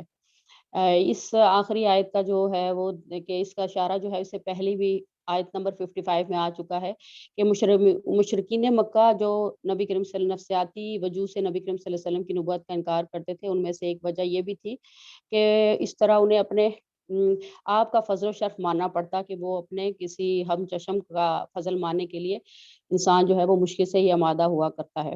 اسی پر فرمایا جا رہا ہے کہ جن لوگوں کی بخل کا یہ حال ہے کہ کسی کے مرتبے کا اقرار اور اعتراف کرتے ہوئے ان کا دل دکھتا ہے، اگر انہیں خدا اپنے خزانے کی یا رحمت کی کنجیاں ان کے حوالے کر دیتا تو وہ کسی کو اس میں سے کوٹی کوڑی بھی نہ دیتے۔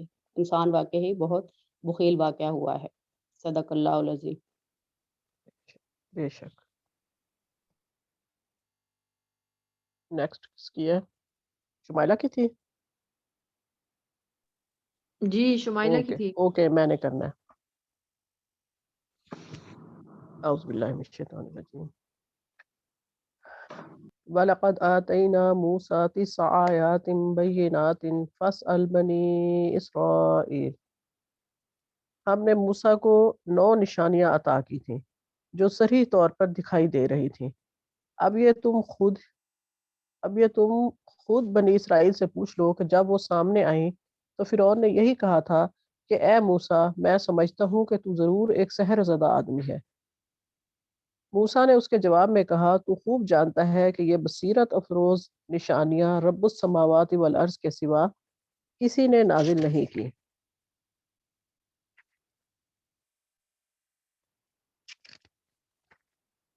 اور میرا خیال یہ ہے کہ اے فرعون تو ضرور ایک شامت زدہ آدمی ہے۔ اچھا، اس میں موسیٰ علیہ السلام کی 9 نشانیوں کا ذکر ہے، اور یہ سورہ اعراف میں بھی اس کا ذکر آ چکا ہے۔ وہ 9 نشانیاں کیا تھیں؟ عصا تھا، جد بیضا تھا، اور جادوگروں کو برسر عام شکست دینا تھا، قحط تھا، پھر طوفان، ٹڈی دل، سرسیاں، میںڈکے اور خون، ان بلاؤں کا نازل ہونا تھا یک کے بعد دیگرے، اور سب حضرت موسیٰ علیہ السلام کی دعاؤں سے ہی ٹھیک ہو رہا تھا۔ اور وہ یہ کہتے تھے کہ اے موسیٰ تو اپنے رب سے دعا کر، یعنی کہ رب ان کا نہیں تھا، صرف موسیٰ علیہ السلام کا تھا۔ یہ ساری نشانیاں دیکھنے کے باوجود بھی اس نے کہا کہ تو سحر زدہ آدمی ہے، کہ تو بھی بہت بڑا جادوگر ہے۔ اور پھر موسیٰ علیہ السلام نے کہا کہ تم جانتے ہو کہ یہ بصیرت افروز نشانیاں اللہ کی ہیں، بلکہ تو ایک شامت زدہ آدمی ہے، یعنی کہ میں سحر زدہ نہیں ہوں بلکہ تو شامت زدہ ہے۔ اللہ کی نشانیوں کو دیکھنے کے باوجود ایمان نہیں لا رہا، تو اس کا مطلب یہ ہے کہ اس نے اپنی شامت کو خود دعوت دی ہے۔ اگلی آیت ہے 103۔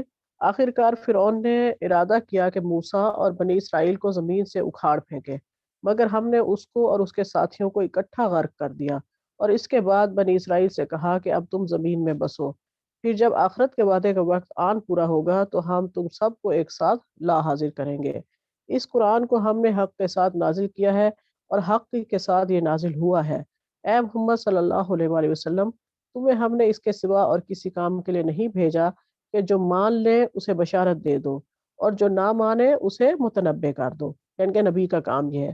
اور قرآن کو ہم نے تھوڑا تھوڑا کر کے نازل کیا تاکہ تم ٹھہر ٹھہر کر اسے لوگوں کو سناؤ، اور اسے ہم نے موقع موقع سے بتدریج اتارا ہے۔ باقی کتابیں یک لخت اتاری تھی اللہ تعالیٰ نے، لیکن یہ قرآن مجید اللہ تعالیٰ نے وقت، زمانے اور حالات کے حساب سے، یا پھر لوگ جس طرح کوشچن کرتے تھے اس کے حساب سے قرآن مجید کی آیات اترا کرتی تھی۔ اے محمد صلی اللہ علیہ وسلم، ان لوگوں سے کہہ دو کہ تم اسے مانو یا نہ مانو۔ جن لوگوں کو اس سے پہلے علم دیا گیا ہے، انہیں جب یہ سنایا جاتا ہے تو وہ منہ کے بل سجدے میں گر جاتے ہیں اور پکار اٹھتے ہیں، پاک ہے ہمارا رب، اس کا وعدہ تو پورا ہونا ہی تھا، اور وہ منہ کے بل روتے ہوئے گرتے ہیں، اور اسے سن کر ان کا خشوع بڑھ جاتا ہے۔ یہ آیت سیدھا تھی، سیدھا کر لیں۔ اللہ ساجد وجہ خلقہ وسرہ۔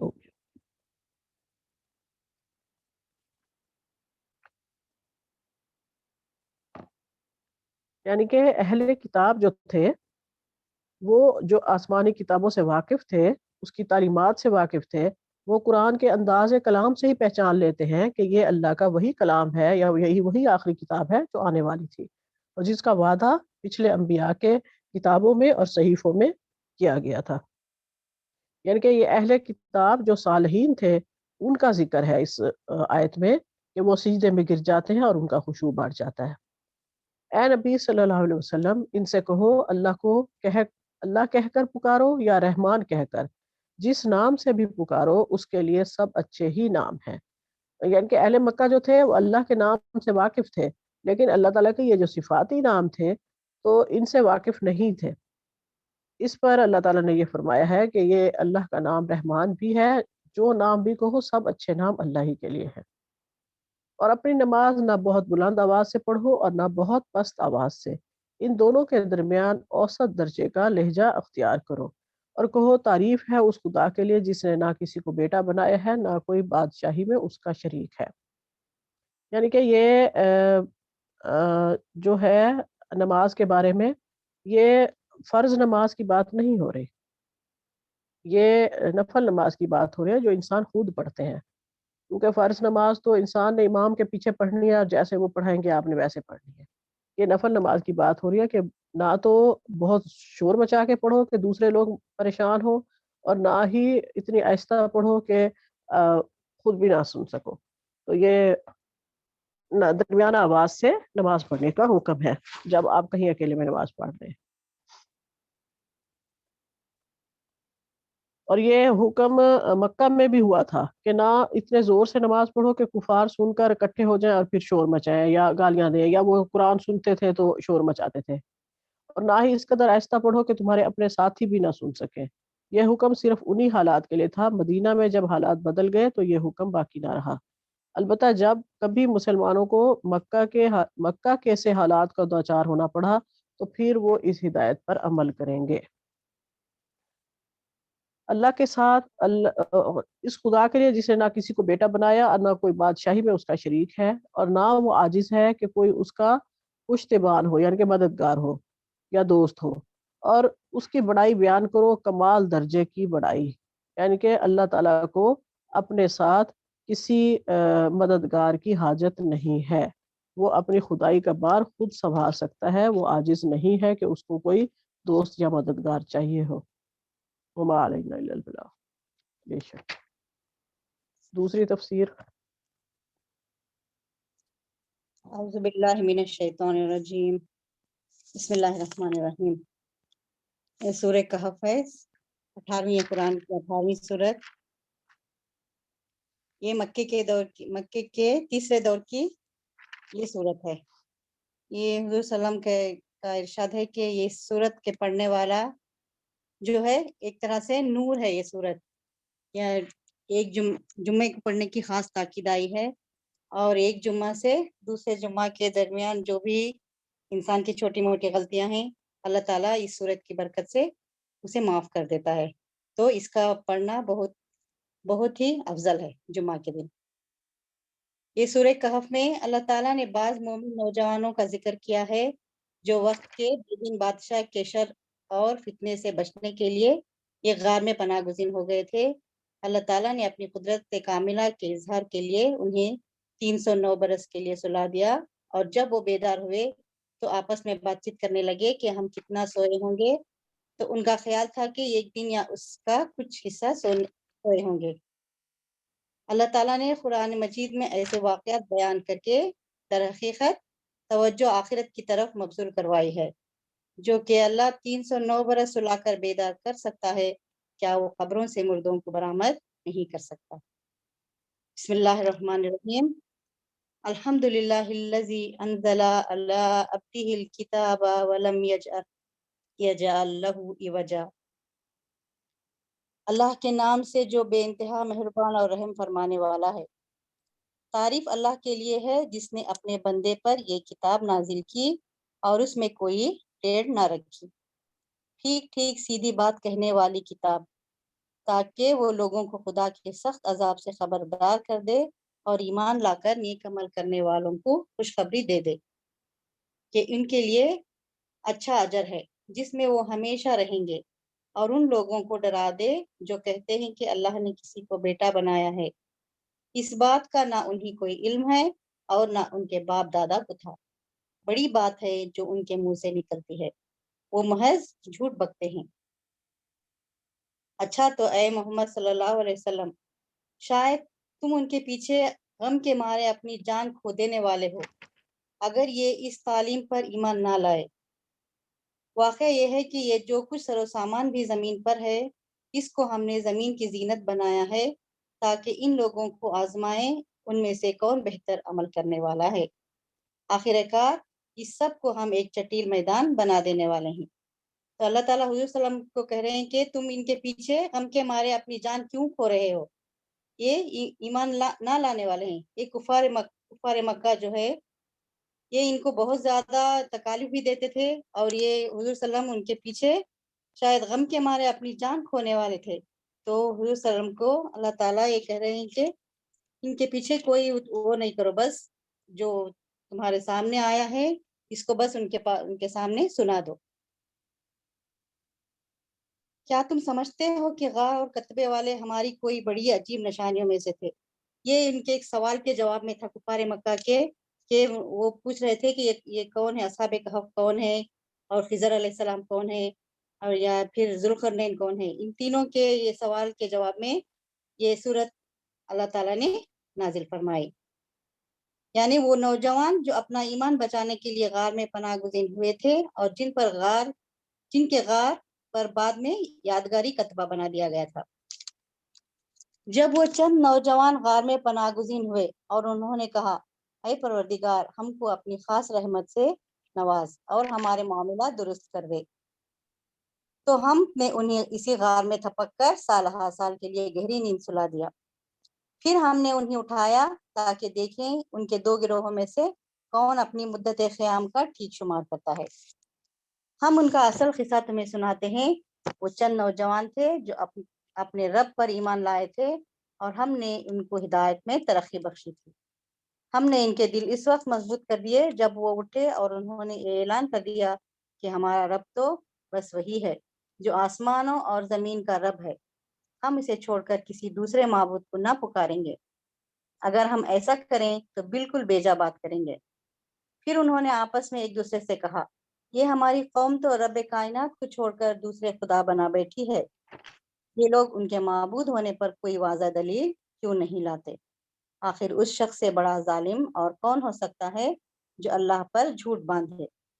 اب جبکہ تم ان سے اور ان کے معبودان غیر اللہ سے بے تعلق ہو چکے ہو تو چلو اب فلاں غار میں چل کر پناہ لو، تمہارا رب تم پر اپنی رحمت کا دامن وسیع کرے گا اور تمہارے کام میں ان کے لیے سر و سامان مہیا کر دے گا۔ تم انہیں غار میں دیکھتے تو تمہیں یوں نظر آتا کہ سورج جب نکلتا ہے تو ان کے غار کو چھوڑ کر دائیں جانب چڑھ جاتا ہے اور جب غروب ہوتا ہے تو ان سے بچ کر بائیں جانب اتر جاتا ہے، اور وہ ہیں کہ غار کے اندر ایک وسیع جگہ میں پڑے ہیں۔ یہ اللہ کی نشانیوں میں سے ایک ہے، جس کو اللہ ہدایت دے وہی ہدایت پانے والا ہے، اور جسے اللہ بھٹکا دے اس کے لیے تم سے کوئی ولی مرشد نہیں پا سکتے۔ دوسرا رکو ہے، تم انہیں دیکھ کر یہ سمجھتے کہ وہ جاگ رہے ہیں حالانکہ وہ سو رہے تھے۔ ہم انہیں دائیں بائیں کروٹ دلواتے رہتے تھے اور ان کا کتا غار کے دہانے پر ہاتھ پھیلائے بیٹھا تھا۔ اگر تم کہیں جھانک کر انہیں دیکھ لیتے تو الٹے پاؤں بھاگ کھڑے ہوتے اور تم پر ان کے نظارے سے دہشت بیٹھ جاتی۔ اور اسی عجیب کرشمے سے ہم نے انہیں اٹھا بٹھایا تاکہ ذرا آپس میں پوچھ گچھ کریں۔ ان میں سے ایک نے پوچھا کہو کتنی دیر اس حال میں رہے؟ دوسروں نے کہا شاید دن بھر یا اس سے کچھ کم رہے ہوں گے۔ پھر وہ بولے اللہ ہی بہتر جانتا ہے کہ ہمارا کتنا وقت اس حالت میں گزرا۔ چلو اب اپنے میں سے کسی کو چاندی کا ایک سکہ دے کر شہر بھیجیں اور وہ دیکھیں کہ سب سے اچھا کھانا کہاں ملتا ہے۔ وہاں سے وہ کچھ کھانے کے لیے لائے اور چاہیے کہ صبا ذرا میرا خیال میں یہ تیسرا رکوع کر رہی ہیں آپ، جی نہیں اپنے جی 3 بھابی، کرنے تھے۔ جی نہیں بھابی 2 یہ کر لی۔ تیسرا ہے یہ 15واں رکوع میں نے کرنا جی تھا تو میں نے سوچا بھابی کر رہی ہیں تو چلیں کرتی جائیں۔ نہیں اچھی بات ہے، اوکے میں دھیان نہیں دے، اوکے نہیں شکریہ کنٹینیو کریں آپ، جی، شروع سے کریں۔ السلام علیکم، اعوذ باللہ من الشیطان الرجیم۔ میں اب آیت نمبر 19 سے سٹارٹ کرتی ہوں۔ وَكَذَلِكَ بَعَثْنَاهُمْ لِيَتَسَاءَلُوا بَيْنَهُمْ، اسی طرح ہم نے انہیں جگا کر اٹھا دیا کہ آپس میں پوچھ گچھ کر لیں۔ ایک کہنے والے نے کہا کہ کیوں بھائی تم کتنی دیر ٹھہرے رہے؟ انہوں نے جواب دیا کہ 1 دن یا 1 دن سے بھی کم۔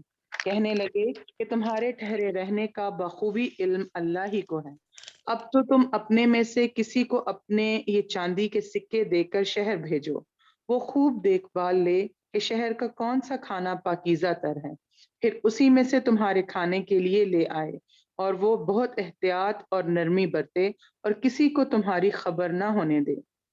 اگر یہ قافلہ تم پر غلبہ پا لیں گے تو اگر یہ کافر تم پر غلبہ پا لیں گے تو تمہیں سنگسار کر دیں گے یا تمہیں پھر اپنے دین میں لوٹا لیں گے، اور پھر اس وقت تم کبھی بھی ہرگز فلاح نہیں پاؤ گے۔ ہم نے اس طرح لوگوں کو ان کے حال سے آگاہ کر دیا کہ وہ جان لیں کہ اللہ کا وعدہ بالکل سچا ہے اور قیامت میں کوئی شک و شبہ نہیں۔ جبکہ وہ اپنے امر میں آپس میں اختلاف کر رہے تھے، کہنے لگے ان کے غار پر ایک عمارت بنا لو ان کا رب ہی ان کے حال کا زیادہ عالم ہے۔ جن لوگوں نے ان کے بارے میں غلبہ پایا وہ کہنے لگے کہ ہم تو ان کے غار پر مسجد بنا لیں گے۔ کچھ لوگ تو کہیں گے کہ اصحاب کہف 3 تھے اور چوتھا ان کا کتا تھا، کچھ کہیں گے کہ 5 تھے اور چھٹا ان کا کتا تھا۔ غیب کی باتوں میں اٹکل کے تیر تکے چلاتے ہیں، نشانہ دیکھے بغیر پتھر چلا دینے کی طرح۔ کچھ کہیں گے کہ وہ 7 ہیں اور 8واں ان کا کتا ہے۔ آپ کہہ دیجئے کہ میرا پروردگار ان کی تعداد کو بخوبی جاننے والا ہے، انہیں بہت ہی کم لوگ جانتے ہیں۔ بس آپ ان کے مقدمے میں صرف سرسری گفتگو ہی کریں اور ان میں سے کسی سے ان کے بارے میں پوچھ گچھ بھی نہ کریں۔ یہاں 15واں رکوع ختم ہو رہا ہے، اور اصحاب کہف جب اٹھے نیند سے تو انہیں لگا کہ ہم صبح کے ٹائم سوئے اور شام کو ہم اٹھ گئے ہیں، اور اسی لیے وہ یہی سمجھ رہے تھے کہ ابھی بھی اگر ان کا کوئی ساتھی باہر جائے گا تو وہ وہی لوگ ہیں سارے جو ان کے جان کے دشمن تھے، جو مشرکین تھے، کافر تھے جو لوگ، وہ ان کے دشمن تھے، تو وہ یہی سمجھ رہے تھے کہ ابھی باہر وہی سب کچھ چل رہا ہے، کیونکہ انہیں پتہ ہی نہیں تھا کہ وہ کتنا ٹائم سوئے ہیں غار کے اندر۔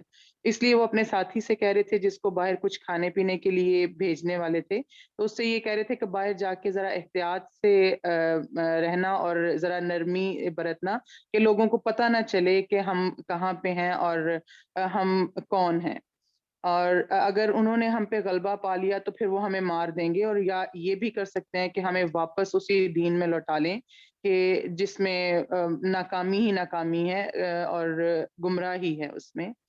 اور آگے اللہ تعالیٰ بتا رہے ہیں کہ اس میں آیت نمبر 21 میں ہم نے اس طرح لوگوں کو ان کے حال سے آگاہ کر دیا، یعنی جب وہ باہر گئے تو وہ چاندی کا سکہ جو لے کے گئے تو اس کو دیکھ کے لوگوں کو پتہ چلا کہ یہ تو 300 سال پرانے لوگ ہیں۔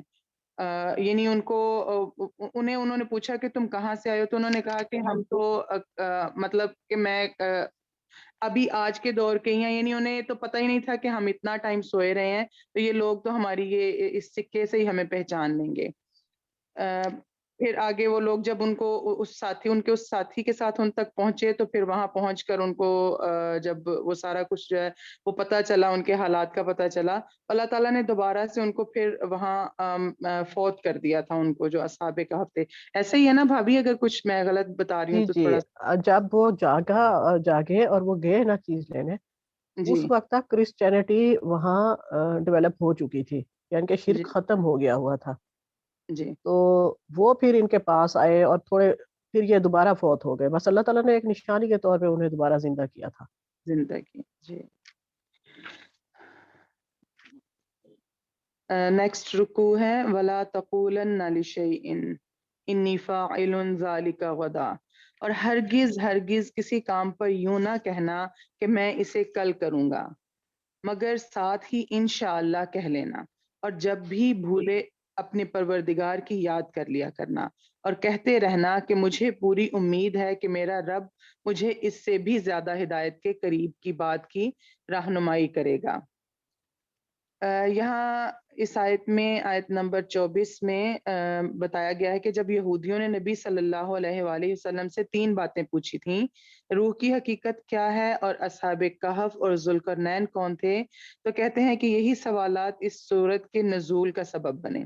نبی صلی اللہ علیہ وآلہ وسلم نے فرمایا میں تمہیں کل جواب دوں گا، لیکن اس کے بعد 15 دن تک جبریل علیہ السلام وحی لے کر نہیں آئے۔ پھر جب آئے تو اللہ تعالیٰ نے انشاءاللہ کہنے کا یہ حکم دیا۔ آیت میں کل سے مراد مستقبل ہے، یعنی جب بھی مستقبل قریب یا بعید میں کوئی کام کرنے کا عزم کرو تو انشاءاللہ ضرور کہا کرو، کیونکہ انسان کو تو پتہ نہیں کہ وہ جس بات کا عزم ظاہر کر رہا ہے اس کی توفیق بھی اسے اللہ کی مشیت سے ملنی ہے یا نہیں۔ یعنی یہ ہم لوگوں کو ہی سمجھانے کے لیے اللہ تعالیٰ نے یہ حضور پاک صلی اللہ علیہ وآلہ وسلم سے کہا کہ انشاءاللہ کہہ لینا جو ہے وہ ضروری ہے، کہ انہوں نے ایک دفعہ نہیں کہا تو اس کے بعد 15 دن تک وہی نہیں آئی۔ پھر نیکسٹ آیت کا ترجمہ ہے وہ لوگ اپنے غار میں 300 سال تک رہے اور 9 سال، مطلب 300 سال تک رہے اور 9 سال اور زیادہ گزرے۔ آپ کہہ دیں اللہ ہی کو ان کے ٹھہرے رہنے کی مدت کا بخوبی علم ہے، آسمانوں اور زمین کا غیب صرف اسی کو حاصل ہے، کیا ہی خوب دیکھنے والا ہے وہ اور کیا ہی خوب سننے والا ہے، سوائے اللہ کے ان کا کوئی مددگار نہیں۔ اللہ اپنے حکم میں کسی کو شریک نہیں کرتا۔ تیری جانب جو تیرے رب کی کتاب وحی کی گئی ہے اسے پڑھتا رہ، اس کی باتوں کو کوئی بدلنے والا نہیں، تو اس کے سوا ہرگز کوئی پناہ کی جگہ نہ پائے گا، اور اپنے آپ کو ان لوگوں کے ساتھ رکھا کر جو اپنے پروردگار کو صبح و شام پکارتے ہیں، اس کی رضامندی اور خوشنودی چاہتے ہیں۔ خبردار تیری نگاہیں ان سے نہ ہٹنے پائیں کہ دنیاوی زندگی کے ٹھاٹھ کے ارادے میں لگ جا۔ دیکھ اس کا کہنا نہ ماننا جس کے دل کو ہم نے اپنے ذکر سے غافل کر دیا ہے، اور جو اپنی خواہش کے پیچھے پڑا ہوا ہے، اور جس کا کام حد سے گزر چکا ہے۔ اور اعلان کر دے کہ یہ سراسر برحق قرآن تمہارے رب کی طرف سے ہے، اب جو چاہے ایمان لائے اور جو چاہے کفر کرے۔ ظالموں کے لیے ہم نے وہ آگ تیار کر رکھی ہے جس کی قناتیں انہیں گھیر لیں گی۔ اگر وہ فریاد رسی چاہیں گے تو ان کی فریاد رسی اس پانی سے کی جائے گی جو تیل کی تلچھٹ جیسا ہوگا، جو چہرے کو بھون دے گا۔ بڑا ہی برا پانی ہے اور بڑی بری آرام گاہ یعنی دوزخ ہے۔ یقیناً جو لوگ ایمان لائیں اور نیک اعمال کریں تو ہم کسی نیک عمل کرنے والے کا ثواب ضائع نہیں کرتے۔ ان کے لیے ہمیشگی والی جنتیں ہیں جن کے نیچے سے نہریں جاری ہوں گی، وہاں ان کو سونے کے کنگن پہنائے جائیں گے اور وہ سبز رنگ کے نرم و باریک اور موٹے ریشم کے لباس پہنیں گے۔ وہاں تختوں کے اوپر تکیے لگائے ہوئے ہوں گے۔ کیا خوب بدلہ ہے اور کس قدر عمدہ آرام گاہ ہے۔ یہاں 16واں رکوع جو ہے یہ ختم ہو رہا ہے۔ جزاک اللہ خیر۔ صدق اللہ العظیم۔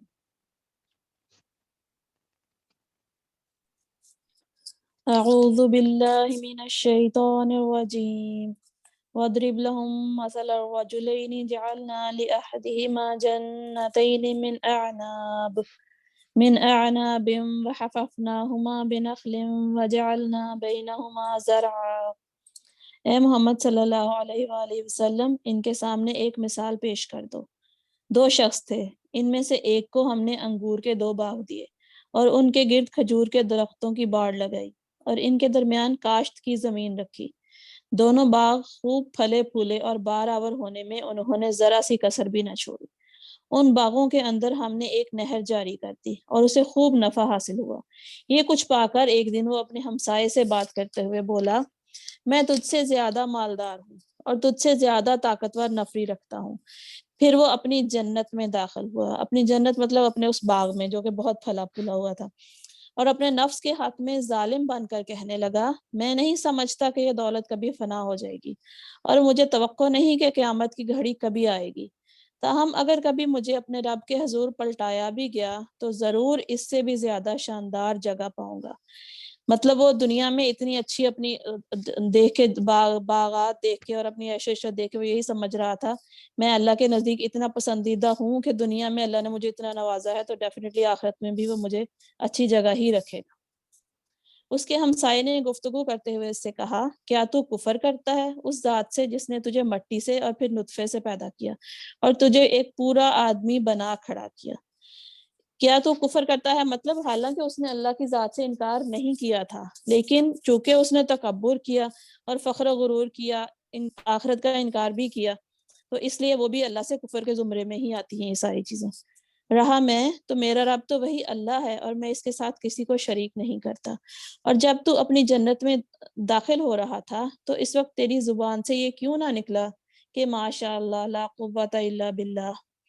اگر تو مجھے مال اور اولاد میں اپنے سے کمتر پا رہا ہے تو بعید نہیں کہ میرا رب مجھے تیری جنت سے بہتر عطا فرما دے اور تیری جنت پر آسمان سے کوئی آفت بھیج دے جس سے وہ صاف میدان بن کر رہ جائے یا اس کا پانی زمین میں اتر جائے، پھر تو اسے کسی طرح نہ نکال سکے۔ آخرکار ہوا یہ کہ اس کا سارا ثمرہ مارا گیا اور وہ اپنے انگوروں کے باغ کو الٹا پڑا دیکھ کر اپنی لگائی ہوئی لاگت پر ہاتھ ملتا رہ گیا اور کہنے لگا کہ کاش میں نے اپنے رب کے ساتھ کسی کو شریک نہ ٹھہرایا ہوتا۔ نہ ہوا اللہ کو چھوڑ کر اس کے پاس کوئی جتھا کہ اس کی مدد کرتا، اور نہ کر سکا وہ آپ ہی اس آفت کا مقابلہ۔ اس وقت معلوم ہوا کہ کارسازی کا اختیار خدائے برحق ہی کے لیے ہے، انعام وہی بہتر ہے جو وہ بخشے اور انجام وہی بخیر ہے جو وہ دکھائے۔ مطلب تکبر غرور انسان کا اینڈ پہ بالکل اس کو تباہ کر کے رکھ دیتا ہے۔ اور اے نبی صلی اللہ علیہ وآلہ وسلم انہیں حیات دنیا کی حقیقت اس مثال سے سمجھاؤ کہ آج ہم نے آسمان سے پانی برسا دیا تو زمین کی پود خوب گھنی ہو گئی، اور کل وہی نباتات بھس بن کر رہ گئی جسے ہوائیں اڑائے لیے پھرتی ہیں۔ اللہ ہر چیز پر قدرت رکھتا ہے۔ بے شک یہ مال اور یہ اولاد محض دنیوی زندگی کی ایک ہنگامی آرائش ہے، اصل میں تو باقی رہ جانے والی نیکیاں ہی تیرے رب کے نزدیک نتیجے کے لحاظ سے بہتر ہیں، اور انہی سے اچھی امیدیں وابستہ کی جا سکتی ہیں۔ فکر اس دن کی ہونی چاہیے جب کہ ہم پہاڑوں کو چلائیں گے۔ پہاڑوں کو چلانے کا مطلب جب زمین کی گرفت ڈھیلی پڑ جائے گی اور پہاڑ اس طرح چلنا شروع ہوں گے جیسے بادل چلتے ہیں، اور زمین کو بالکل برہنہ نہ پاؤ گے، مطلب زمین پر کوئی عمارت، کوئی رویدگی باقی نہیں رہے گی، بالکل ایک چٹیل میدان بن جائے گی۔ اور ہم تمام انسانوں کو اس طرح گھیر کر جمع کریں گے کہ اگلوں پچھلوں میں سے ایک بھی نہ چھوٹے گا، یعنی ہر انسان جو آدم سے لے کر قیامت کی آخری ساعت تک پیدا ہوا، خواہ ماں کے پیٹ سے نکل کر اس نے ایک ہی سانس لیا ہو، اس وقت دوبارہ پیدا کیا جائے گا اور سب کو ایک ہی وقت میں جمع کیا جائے گا، اور سب کے سب تمہارے رب کے حضور صف در صف پیش کیے جائیں گے۔ لو دیکھ لو، آ گئے نا تم ہمارے پاس اسی طرح جیسا ہم نے تم کو پہلی بار پیدا کیا تھا۔ یہ کفار اس وقت منکرین آخرت سے کہا جائے گا کہ دیکھو انبیاء کی دی ہوئی خبریں سچ تھیں، وہ تمہیں بتاتے تھے جس طرح اللہ نے تمہیں پہلے پیدا کیا اسی طرح دوبارہ پیدا کرے گا، مگر تم اس کو نہیں مانتے تھے۔ اب بتاؤ تم دوبارہ پیدا ہو گئے ہو یا نہیں؟ تم نے تو یہ سمجھا تھا کہ ہم نے تمہارے لیے کوئی وعدے کا وقت مقرر ہی نہیں کیا ہے اور نامہ اعمال سامنے رکھ دیا جائے گا۔ اس وقت تم دیکھو گے کہ مجرم لوگ اپنی کتاب زندگی کے اندراجات سے ڈر رہے ہوں گے اور کہہ رہے ہوں گے کہ ہائے ہماری کم بختی، یہ کیسی کتاب ہے کہ ہماری کوئی چھوٹی بڑی حرکت ایسی نہیں رہی جو اس میں درج نہ ہو گئی ہو۔ جو کچھ انہوں نے کیا تھا وہ سب اپنے سامنے حاضر پائیں گے، اور تیرا رب کسی پر ذرا ظلم نہ کرے گا۔ مطلب ایسا کچھ نہیں ہوگا کہ انہوں نے وہ غلطی یا وہ گناہ نہیں کیا ہوگا جو کہ ان کی کتاب میں درج ہوگا۔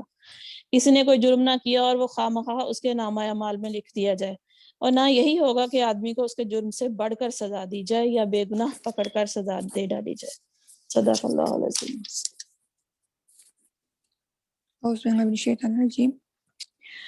یاد کرو جب ہم نے فرشتوں سے کہا کہ آدم کو سجدہ کرو، انہوں نے سجدہ کیا مگر ابلیس نے نہ کیا، اور وہ جنوں میں سے تھا، اس وجہ سے اپنے رب کے حکم کی اطاعت سے نکل گیا۔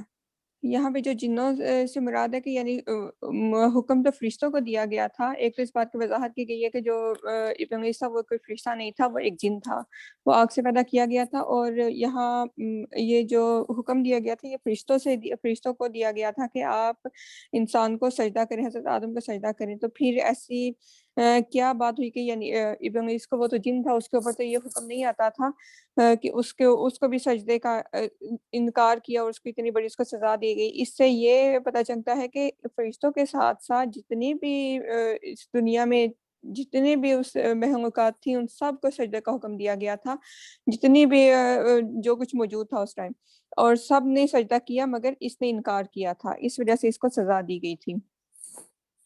نیکسٹ آیت کا ترجمہ ہے، اب کیا تم مجھے چھوڑ کر اس کو اور اس کی ذریت کا اپنا سرپرست بناتے ہو، اور وہ تمہارے دشمن ہے، بڑا ہی برا بدنگ ہے جسے ظالم اختیار کر رہے ہیں۔ میں نے آسمان اور زمین کو پیدا کرتے وقت انہیں موجود نہیں رکھا، اور نہ ہی ان کی اپنی پیدائش کے وقت انہیں شریک کیا۔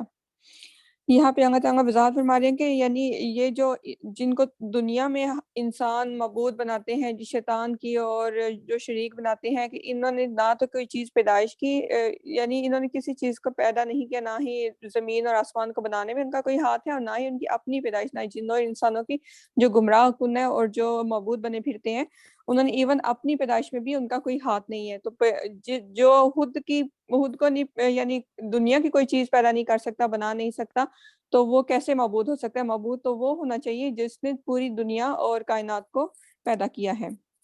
نیکسٹ آیت کا ترجمہ، میرا یہ کام نہیں ہے کہ گمراہ کرنے والوں کو اپنا مددگار بنایا کروں۔ پھر کیا کریں گے یہ جو اس روز جب ان کا رب ان سے کہے گا کہ پکارو اب ان ہستیوں کو جنہیں تم میرا شریک سمجھ بیٹھے تھے۔ یہ اس کی وضاحت کافی دفعہ پیچھے ہو چکی ہے کہ بار بار ان سے کہا گیا کہ آپ پکارو ان کو جو دنیا میں آپ کی آپ ان کو اپنا شریک یعنی بنایا ہوا تھا، عبادت کرتے تھے، ان کی باتیں مانتے تھے. پھر آگے سے یہ کہیں گے یہ پکاریں گے ان کو مگر وہ ان کی مدد کو نہ آئیں گے، اور ہم ان کے درمیان ایک پردہ یا گڑا مشترک کر دیں گے. یعنی قیامت کے دن ان کے اور ان کے جو معبود دنیا کے بنے ہوئے معبود تھے وہ ایک دوسرے کو دیکھ بھی نہیں سکیں گے، مدد کو آنا تو دور کی بات ہے. سارے مجرم اس روز آگ دیکھیں گے اور سمجھ جائیں گے کہ اب انہیں اس میں گرنا ہے اور اس سے بچنے کی کوئی جائے پناہ نہیں ہے. صدق اللہ العظیم.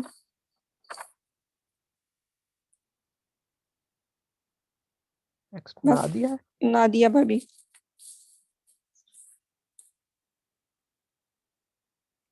نادیہ بھابی ہے؟ میرے خیال میں پہلے تو تھی. جی جی میں آ گئی. اوکے. رکوع نمبر 20 ہے، آیت نمبر 54. اعوذ باللہ من الشیطان الرجیم. وَلَقَدْ صَرَفْنَا فِي هَذَا الْقُرْآنِ لِلنَّاسِ مِنْ كُلِّ مَثَلٍ وَكَانَ الْإِنسَانُ أَكْثَرَ شَيْءٍ جَدَلًا. ہم نے اس قرآن میں لوگوں کو طرح طرح سے سمجھایا مگر انسان بڑا ہی جھگڑالو واقع ہوا ہے.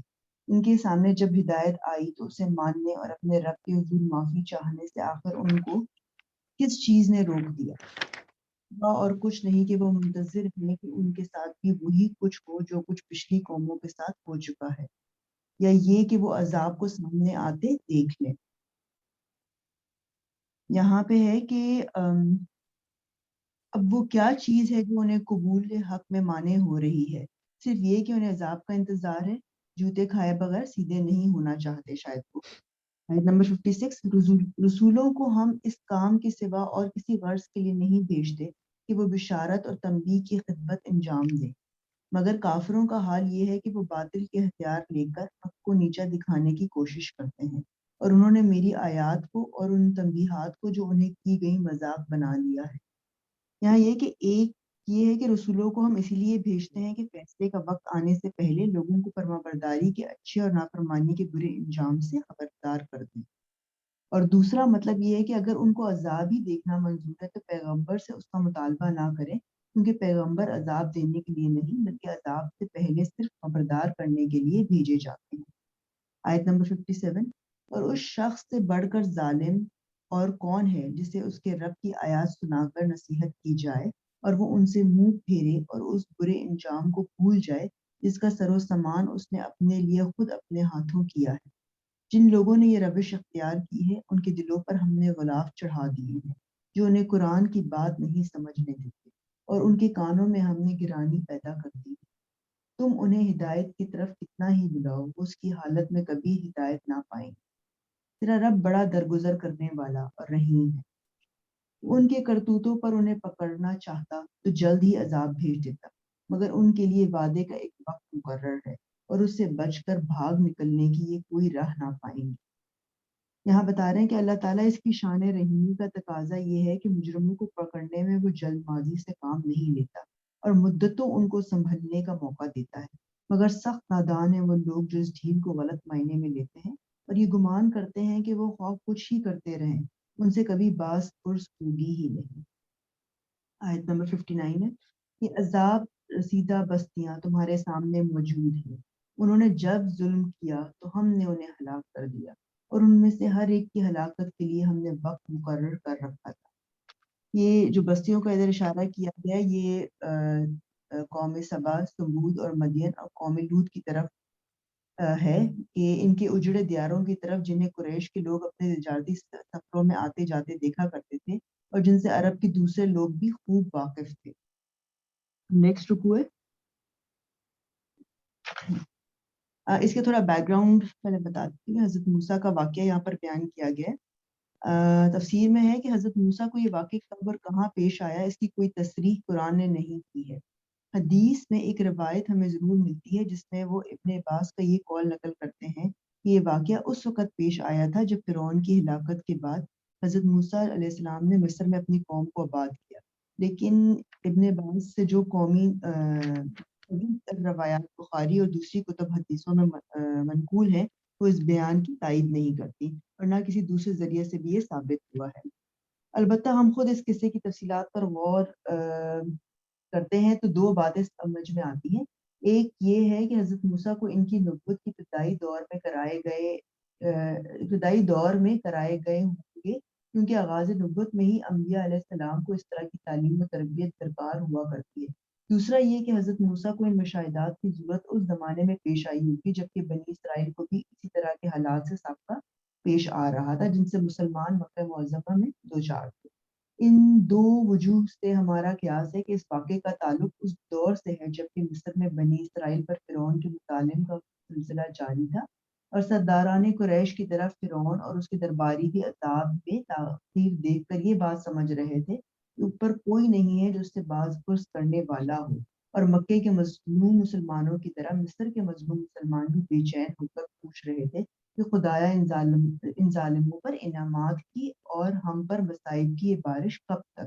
حتیٰ کہ خود حضرت موسیٰ علیہ السلام نے پکار اٹھے تھے کہ اے پروردگار، تو نے فرعون اور ان کے درباریوں کو دنیا کی زندگی میں بڑی شان و شوکت اور مال و دولت دے رکھی ہے۔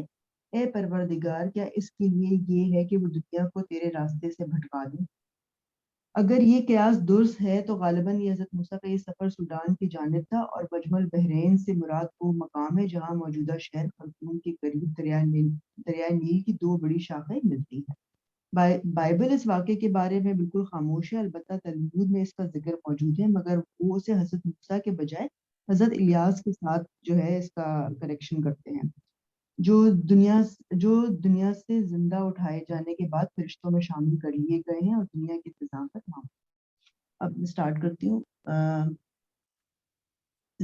ذرا ان کو وہ قصہ سناؤ جو موسیٰ کو پیش آیا تھا جبکہ موسیٰ علیہ السلام نے اپنے خادم سے کہا تھا کہ میں اپنا سفر ختم نہ کروں گا جب تک کہ دونوں دریاؤں کے سنگم پر نہ پہنچ جاؤں، ورنہ میں ایک زمانے دراز تک چلتا ہی رہوں گا۔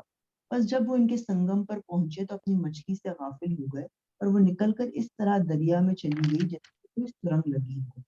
آگے جا کر موسیٰ علیہ السلام نے اپنے خادم سے کہا، لاؤ ہمارا ناشتہ، آج کے سفر میں تو ہم بری طرح تھک گئے ہیں۔ خادم نے کہا، آپ نے دیکھا یہ کیا ہوا؟ جب ہم اس چٹان کے پاس ٹھہرے ہوئے تھے تو اس وقت مجھے مچھلی کا خیال نہ رہا اور شیطان نے مجھ کو ایسا غافل کر دیا کہ میں اس کا ذکر آپ کو کرنا بھول گیا۔ مچھلی تو عجیب طریقے سے نکل کر دریا میں چلی۔ موسیٰ علیہ السلام نے کہا، اسی کی تو ہمیں تلاش تھی۔ چنانچہ وہ دونوں اپنے نقش قدم پر پھر واپس ہوئے اور وہاں انہوں نے ہمارے بندوں میں سے ایک بندے کو پایا جسے ہم نے اپنی رحمت سے نوازا تھا اور اپنی طرف سے خاص علم عطا کیا تھا۔ اس کی تھوڑی ڈیٹیل ہے کہ منزل مقصود کا یہی نشان تو ہم کو بتایا گیا تھا۔ اس میں یہ ہے کہ اس سے خود بخود یہ اشارہ نکلتا ہے کہ حضرت موسیٰ علیہ السلام کا سفر اللہ تعالیٰ کے حکم سے تھا اور ان کو منزل مقصود کی علامت یہی بتائی گئی تھی کہ جہاں ان کے ناشتے کی مچھلی غائب ہو جائے گی وہیں اسی مقام پر اس بندے کی ملاقات کا ہے جس سے ملنے کے لیے وہ بھیجے گئے، اور اس بندے کا نام تمام احادیث میں خضر بتایا گیا۔ اس لیے ان لوگوں کے اقوال کسی امپورٹنس کے مستحق نہیں ہے جو اسرائیلی روایات سے متاثر ہو کر حضرت الیاس کو اس قصے کی طرف منسوب کرتے ہیں۔ ان کا یہ قول نہ صرف اس بنا پر غلط ہے کہ نبی صلی اللہ علیہ وسلم کے ارشاد سے متصادم ہوتا ہے، بلکہ اس بنا پر بھی کہ حضرت الیاس حضرت موسیٰ کے کئی سو برس بعد پیدا ہوئے، اور حضرت موسیٰ کے خادم کا نام بھی قرآن میں نہیں بتایا گیا ہے۔ البتہ بعض روایت میں ذکر ہے کہ وہ حضرت یوشع بن نون تھے جو بعد میں حضرت موسیٰ علیہ السلام کے خلیفہ ہوئے۔ پھر آگے ہے ترجمہ، آیت نمبر 66۔ موسیٰ علیہ السلام نے اس سے کہا، کیا میں آپ کے ساتھ رہ سکتا ہوں تاکہ آپ مجھے بھی اس دانش کی تعلیم دیں جو آپ کو سکھائی گئی ہے؟ اس نے جواب دیا، آپ میرے ساتھ صبر نہیں کر سکتے، اور جس چیز کی آپ کو خبر نہ ہو آخر آپ اس پر صبر بھی کیسے کر سکتے؟ موسیٰ علیہ السلام نے کہا، انشاءاللہ آپ مجھے صابر پائیں گے اور میں کسی معاملے میں آپ کی نافرمانی نہ کروں۔ اس نے کہا، اچھا، اگر آپ میرے ساتھ چلتے ہیں تو مجھ سے کوئی بات نہ پوچھیں جب تک کہ میں خود اس کا آپ سے ذکر نہ کروں۔ جزاک اللہ خیر، صدق اللہ علیہ۔ بے شک سادے اگر کچھ نہیں، اس کی کوئی ایسی ڈیٹیل نہیں ہے۔ ویسے سورہ کہف کی ڈیٹیل سب کو خود سے پڑھنی چاہیے، کیونکہ یہ تفسیر کی کلاس تو نہیں ہے کہ ہم اس کی ڈیٹیل کرنے بیٹھے، لیکن کیونکہ یہ سورہ اس لیے اہم ہے کہ اس کو ہر جمعے کو پڑھنا ہے اور دجال کے خلاف حفاظت کے لیے بھی ہے، اس کی پہلی اور 10 آیتیں زبانی بھی یاد کر لیں، اپنے بچوں کو بھی یاد کروا دیں، اور اس کی ڈیٹیل بھی تفسیر کی کتابوں سے پوری پڑھ لیں۔ وما علینا الا البلاغ۔ سبحانک اللہم و بحمدک، نشہد ان لا الہ الا انت، نستغفرک و نتوب الیک۔ السلام علیکم ورحمۃ اللہ وبرکاتہ۔